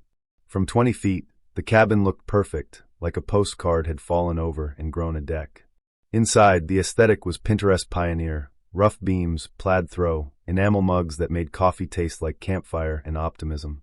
There was a single outlet near the bed with a USB wall wart someone had left behind. Sleek, black, 2 ports, the kind that makes you feel modern while pretending to be rustic. I clocked it without thinking and tossed my bag on the quilt. We did all the cozy things, chopped vegetables with a 2-sharp knife, burned the first pancakes, danced in socks to a playlist I keep for rooms with wood stoves. The off-grid part was soft, battery lights, a solar bank, no service unless you leaned on the porch railing and prayed to Verizon. He asked if he could take a photo of my hands making coffee. I said yes because hands feel safe. He asked nothing else about cameras, which felt even safer. After dinner the fog pressed in, the kind of weather that makes a window feel like a movie screen. We lit 2 candles and let the room shrink to a golden puddle. I ducked into the small bathroom to wash my face and came back to a cabin that looked the same and felt different, like a person who smiles while hiding a secret. The USB charger on the wall, those twin ports, had a pinprick of red in its face I hadn't noticed before. A heartbeat blink. On. Off. On. Off. The cabin lights were off. I said his name the way you say someone's name when you want them to pay attention without scaring them. Does that look normal to you? He tilted his head, squinted. The blink didn't match anything. No fridge cycling, no inverter tick. I got closer. The faceplate had the faintest perforation where plastic meets lens. My stomach dropped cleanly, like missing a stare in the dark. That's a camera, I said. Not a question. Adrenaline opened every window in my body. He went very still, the good kind of still, then found a coin in his pocket and unscrewed the outlet plate with surgeon delicacy. Behind it, a thumbnail camera module, microSD card tucked into a tiny slot, wires piggybacked onto the cabin's power like a remora.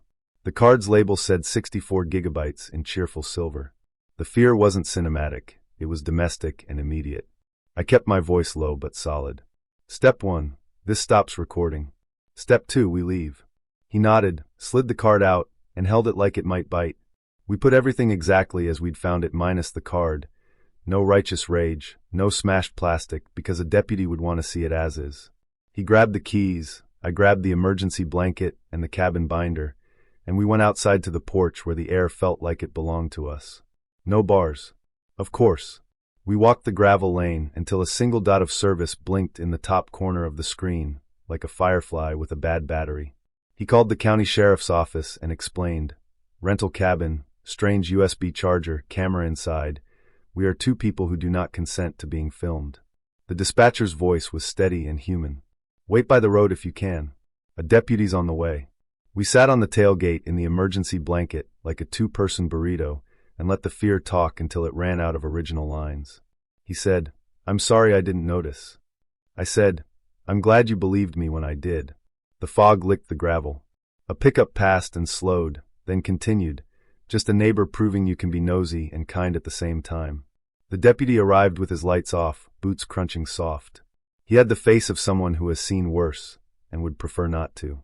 We walked him in, showed him the charger, the microSD, the binder. He took photos, then a breath. Owners sometimes put these in living rooms and forget to disclose. He said, the way you say a thing you don't like saying. Sometimes they don't forget. He called the owner on speaker. A voice answered breezy and defensive. It's just security. We've had theft. I didn't think guests would mind a little peace of mind. The deputy's eyebrows did a slow push-up. In the bedroom, he said. Facing the bed. Silence, then the sound of someone rearranging their story mid-sentence. We can remove it right away, the owner said. Please don't leave a bad review. I watched my trust burn down to coals. The deputy said he'd file a report, that we were right to leave, that we could press charges if we chose. He thanked us for not destroying the evidence. He thanked us for calling at all. The cabin had gone from cozy to contaminated. We loaded the car with the speed of people who'd just learned a new category of predator. He kept the microSD in a Ziploc in the glove box, like a stowaway truth. We drove to Elkins through fog that made the world feel hand-drawn, checked into a motel that smelled like lemon and bleach and salvation, and ate dinner out of a vending machine. Peanut butter crackers. Mountain Dew. The shame of not having real food was weirdly cleansing. Survival tastes like salt and sugar. On the motel bedspread we sat cross-legged and quiet. Not the dramatic kind of quiet. The kind where nervous systems closed the door and flipped the sign to processing. He took my hand. "I wanted the cabin to be special," he said. "It was," I said. "Just not the way you meant." We didn't kiss like a movie. We held hands like a bridge and let our hands do the talking. It was more intimate than any set of string lights. In the morning we filed the platform complaint with the photos and the deputy's report number, then drove to a diner that believed in hash browns like a religion. Over eggs we wrote a new rule set on a napkin: check outlets and smoke detectors, tape over mystery LEDs, trust the itch between your shoulders, when in doubt, leave. He added, "No, it's probably fine in bedrooms." I added, "Privacy is foreplay." On the way out of town, the clouds finally lifted and Spruce Knob showed us its real face. Spruce combed by wind, sky rinsed clean. The mountain wasn't the villain. The charger was. We weren't the fools. We were the people who noticed, said no, and chose each other instead of the story we'd wanted to film. That night we kept the napkin. The fear shrank to a lesson I could carry in my pocket. And when we finally kissed, in a motel that had nothing to recommend it but a deadbolt and honest walls, it felt like safety, unfussy, unfamous, real. He thought we were just going rafting. I thought we were going rafting plus a tiny bit of theater after. The kind you can't do justice with words like surprise, because the point is the moment, not the vocabulary. I'd packed an impractical set under my hiking clothes, lace that looked like it had been woven out of fireflies and confidence. The plan: conquer the river, peel off the damp gear somewhere pretty, and give us both a reason to grin whenever we heard the word Eddie for the rest of our lives. At the outfitter, the guide with a whistle and a sun-etched smile made everyone gather under a crooked awning. "Helmets stay on, PFDs tight, feet tucked, mouths closed unless you know what you're swallowing," she said, side-eyeing the river as if it were an X with a great jawline and terrible boundaries. We practiced paddling in the gravel, the raft squeaked as if it had notes, and she taught us the dance. Forward 2, back 1, high side when she yelled it like a prayer. On the bus to the put-in, my boyfriend squeezed my hand and said, "Adventure Day." And I thought, just you wait. The Ocoee was dressed to impress, green glass shoulders, seam lines curling into white teeth. The guide slid us into the tongue of Broken Nose, and the raft grew very honest. Water punched and laughed. We dug like we were late to something important. At Double Trouble a wave stood up and slapped me square in the chest, burrowing through my splashed top like it had a key. I hooped, my voice came back as mist. He grinned, wild and shining, and for 6 rapids I forgot everything except the rhythm of paddle and breath. Halfway through, the boat stalled sideways at the lip of a hole, and the guide's voice sharpened. "High side right. High side right." We scrambled uphill on rubber, weight moving like a single animal. The raft hesitated, wobbled, and grudgingly obeyed physics in our favor. He grabbed the back of my PFD when my foot slipped. "Got you," he gritted. "I know," I said, which is a nice sentence to mean twice. At table saw we threaded a seam the width of an argument, and came out cackling. I swallowed a mouthful of river that tasted like iron and pine. He kissed the top of my helmet, bonk, and our guide said, "Save that for flat water," which is a rule and a style choice. We spun in an eddy below hell hole, and watched another raft bounce through like popcorn. Fear visited, brisk and useful, then left us alone with the competence we were renting by the hour. Takeout was a gleaming parade of wet neoprene and endorphins. We posed with paddles like we'd discovered boats. The sun turned up the oven. Everything smelled like victory and wet socks. I ducked behind the changing shelter and swapped river gear for dry clothes, tucking the secret back in place. We were supposed to do a little waterfall hike after, a half-mile to a pocket of privacy and spray, the perfect stage for lace and laughter. My skin tingled from the river and from anticipation. This is what timing feels like when you think you've nailed it. We parked at the trailhead, shouldered a day pack, and started up under rhododendron tunnels still beating with last night's rain. 10 minutes in, the humidity hoisted itself onto my back like a toddler. 15 minutes in, lace plus heat plus the microscopic grit the river had tucked into every seam turned into a sandpaper sonata. I slowed. He turned, smiling, ready for the reveal I'd promised. I tried to smile back and got a grimace that probably needed subtitles. "You okay?" he asked. "Wardrobe friction," I said, trying for comedy and landing on honesty. He made a joke, gentle, dumb on purpose, something about spicy underwear for a spicy trail. I winced, which telegraphed more pain than humor. The grin slid right off his face. He held up both hands like a surrender flag. Okay, fix first. Everything else later. We pivoted. Back to the car. Down the switchbacks. Into a small-town pharmacy with a bell that announced shame and rescue in the same ding. He didn't riff. He didn't bargain. He bought ointment that sounded like a lullaby, cotton boy shorts in a size that promised mercy, and a pack of those miraculous, preposterously soft t-shirts always stacked near the register. He grabbed ginger ale, the universal beverage of recovery, and a bag of ice like a person who understands Triumph. I changed in the single-stall bathroom with the fervor of a pilgrim, folded lace that had betrayed me with love and grit, and emerged in cotton and relief. He was waiting in the soda aisle like a valet for dignity. "Rain check?" he asked, meaning the joke he hadn't earned yet and the promise he wasn't pushing both at once. "Rain check," I said, preferably in clothes designed by someone who has met humidity. We didn't go back to the trail. We found a roadside motel with doors that opened to the parking lot and a neon sign that buzzed like the idea of summer. From the balcony, the valley threw a thunderstorm at the far ridges. Lightning stitched dark blue to darker blue.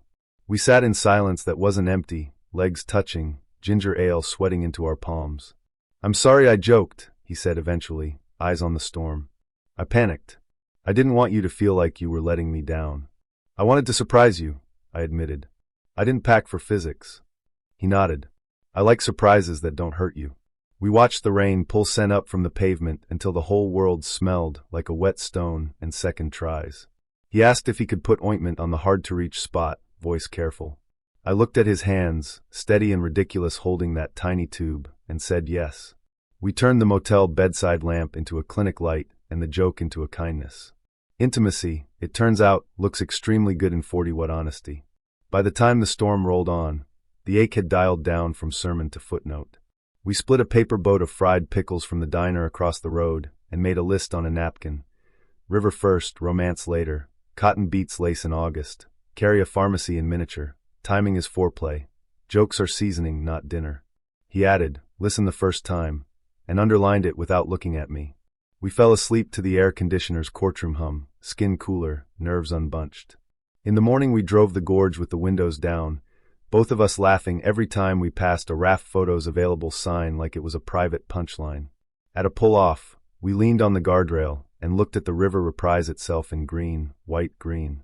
"Next time," he said, "we'll get the order right." "Next time," I agreed, "I'll bring cotton on purpose." The river kept talking. We listened. Timing, fabrics, listening. Every good love story deserves those three. The white water got our hearts thumping. The motel turned us into a team. And the lace? It'll live in a drawer until the weather, the moment, and the two of us are telling the exact same story.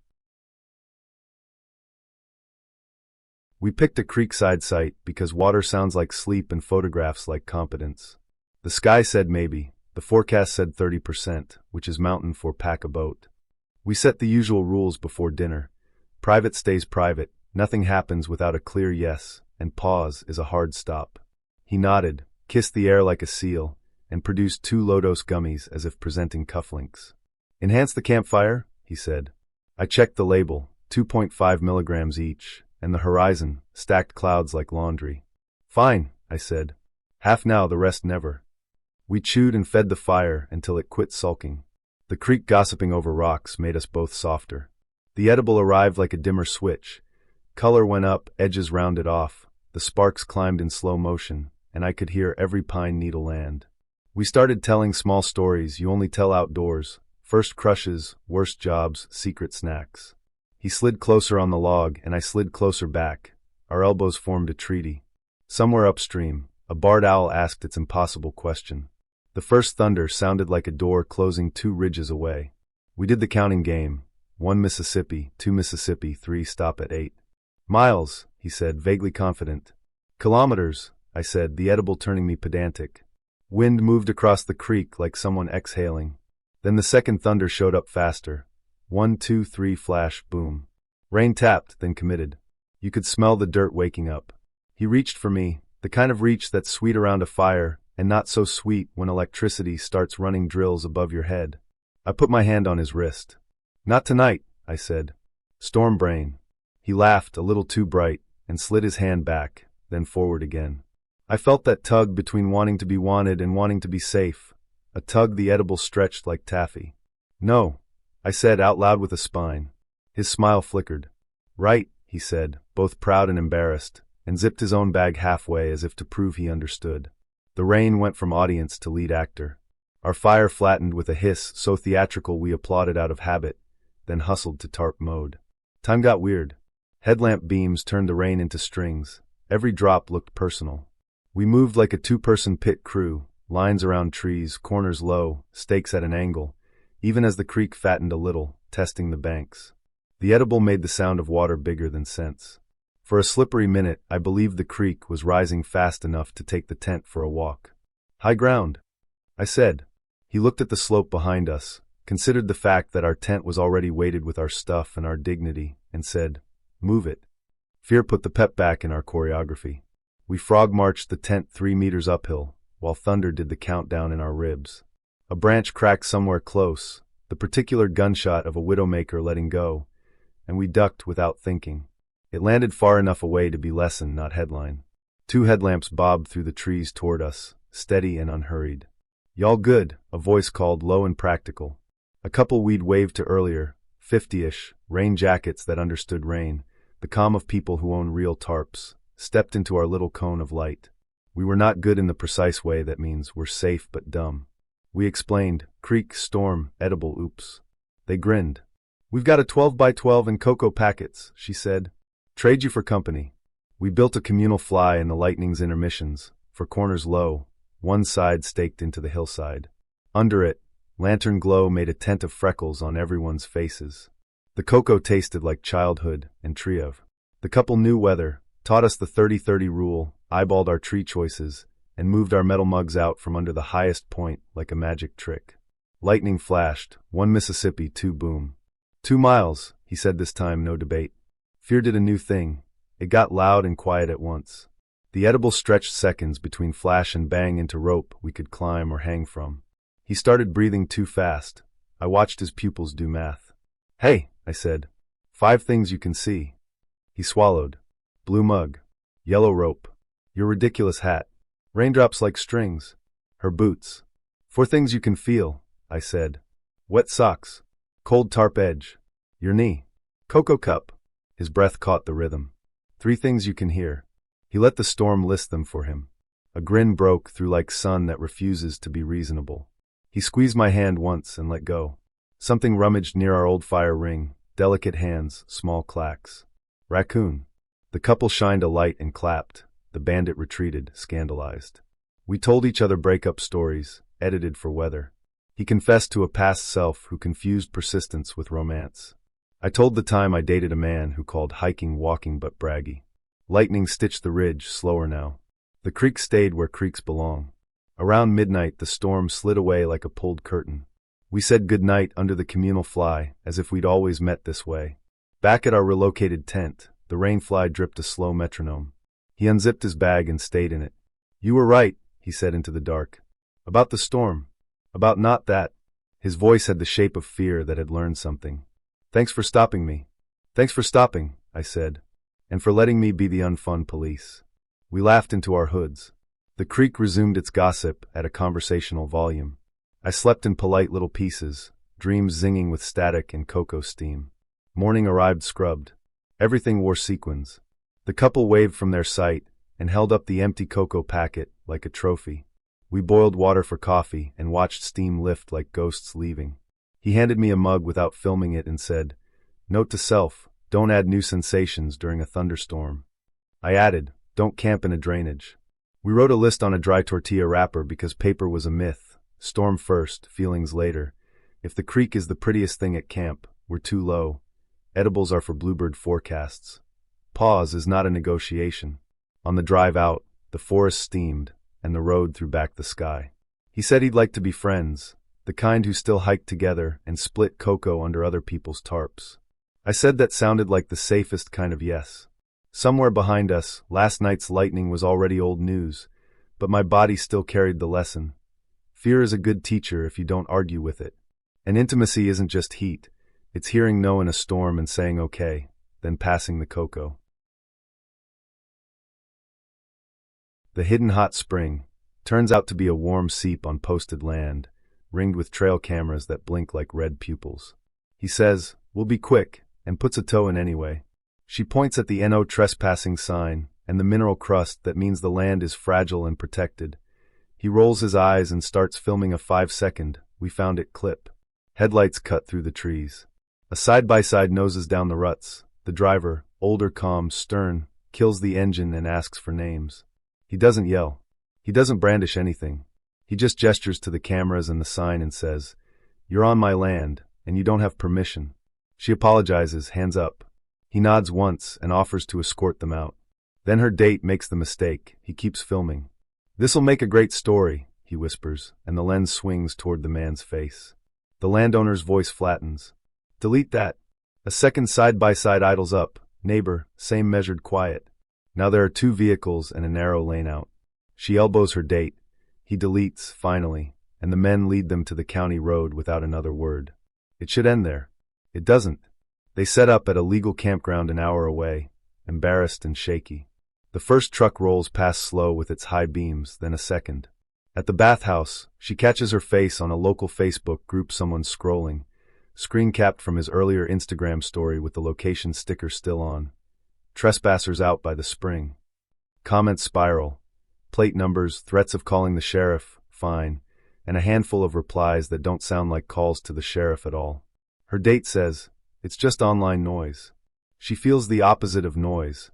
Headlights idling at the campground entrance, a drone buzzing once through the trees, the way her name is now attached to a place she never meant to be. A ranger answers their nervous knock, recognizes the spring at once, and quietly recommends they break camp, file a report about the doxing, and get a motel with lights and cameras of the legal sort. They drive out in silence, past black windows and posted signs that now look like teeth. At a gas station off the highway, she tells him the 2 truths he won't unhear. Spontaneity doesn't excuse trespass, and filming strangers without consent can turn a date into a hunt. He tries to joke the fear down. She books her own room and her own ride home. The spring stays where it is. The night keeps its watchers. The relationship doesn't make it to morning. The rope swing packed, New River backwater, with a dark turn. He swears the rope swing is always empty at sunset. It isn't. Teenagers materialize with a speaker, a flying squirrel energy, and the kind of backflips that make insurance agents feel faint. They find a corner of bank anyway, make their pact, no cameras when things turn tender, and let the river pull heat from their day. He coaxes a kiss by the water. She's into it, until he asks for one spicy clip, no faces. She says no. He pushes once. She says no again, steady. He nods, apology real this time, and they settle into the quiet. That should be the end of the tension. It isn't. One of the kids has been live streaming for hours. The camera catches the swing, the sunset, the silhouettes of 2 adults at the edge of the frame. The chat explodes with comments, most dumb, a few mean, one that says, "I know that bend." While they're packing the dry bag, a car rolls down the gravel, too fast for the ruts, windows dark. It idles at the top of the access, engine ticking like a clock you can't ignore. "Let's go," she says. They push off, current slow as a hand on their backs. Halfway to the takeout, the sky tears itself into lightning and wet white nerve. The speaker on shore dies in a burst of static, the teens scatter. The car's headlights creep to the water's edge and stay there, slicing the fog. Wind hits. The rope swing whips like a warning. He strokes too hard, adrenaline outrunning judgment, and the kayak is broadside to a stump. They spin, her paddle catches, she's in the water, shock black, cold. He lunges for her, but in the same motion his phone slips free from the deck, and he snatches it on instinct, a reflex he'll hate himself for even as he's doing it. For a second the choice is bright and ugly. Save the thing that remembers, or the person right here. He drops the phone, reaches, finds her PFD strap. The 2 of them pinwheel into an eddy like laundry, coughing river. On shore, the headlights angle, reverse, and disappear up the bank as if the night got bored. Lightning webs the ridge. Their hearts hammer for reasons that aren't sweet. They make the takeout by muscle and promise. Under the sodium lights of the empty lot, they sit on the ramp and shiver while the storm walks away, arguing softly about the moment he grabbed the phone. Reflex, he says, small. I'm sorry, he adds, real. She hears both, and the third thing under them. He almost chose the clip over her. He offers the phone. Check it. Delete anything near us, he says, and she does. Album, hidden, recently deleted, the whole ritual. Then she opens the streaming app and, with his login, kills his account. No more just one clip, she says, and points to the river, still muscled and indifferent. No more lights on the bank. On the drive out, the wipers labor. Her hands won't quite stop shaking.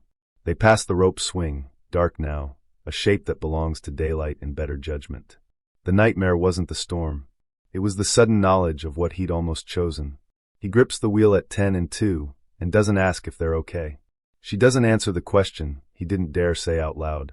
They ride in honest silence, thunder receding, the pact rewritten, no cameras, and no reflexes that love the lens more than the person. Luray feels holy, stone organs, chandeliers of calcite, the lake that mirrors the ceiling so perfectly it makes you dizzy. Our guide asks everyone to stay close. He keeps drifting to the rope line, testing the boundary like a kid at a buffet.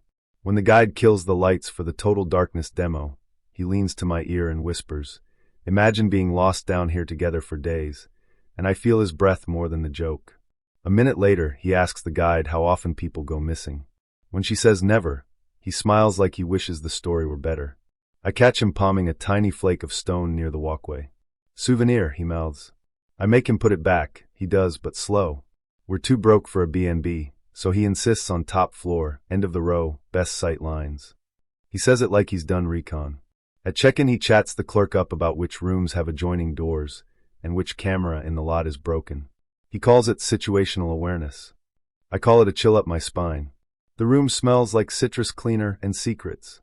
He pulls the curtains tight, then tighter, then wedges a chair under the knob just in case. He asks me to put my phone on airplane mode, so we're really present, and holds out his hand like a principal collecting gum. I don't. He notices, smiles without his eyes, and sets a little black rectangle on the nightstand. "Field recorder," he says. "Cave ambience inspired me. Let's capture the night." He plugs it in, red LED winking like a lidless eye. Through the wall, a couple starts arguing, money, someone's mother, the usual. He presses a water glass to the drywall, laughs softly, offers it to me like a party trick. I shake my head. The fight turns to silence, then to bed springs and breath. He tips the recorder toward the sound. "Humans in their habitat," he says, delighted. My stomach folds. I ask him to stop. He rolls his eyes and says, "It's just texture," a word that makes me want to shower. I tell him I'm grabbing ice. He steps in front of the door, too casual, too close, then moves aside with an apologetic flourish. In the office I ask for another room. The clerk doesn't ask why. He just slides a key across and says, "Happens." I pack fast. He texts before I'm halfway down the hall. A photo of the chair under the knob captioned, "Thought we were doing a trust exercise." The smiley face makes it worse. In my new room I triple lock, put my phone on loud, and let the air conditioner roar like a waterfall. He sends for more messages and a voice note that starts with my name the way someone might start a campfire. I don't listen. At dawn, I'm back in the caverns for the first tour. Retirees, quiet shoes, coffee steam in the chill. The Mirror Lake is calmer than I am. He wanted a field recording. I leave with one, the sound of a door closing and staying closed.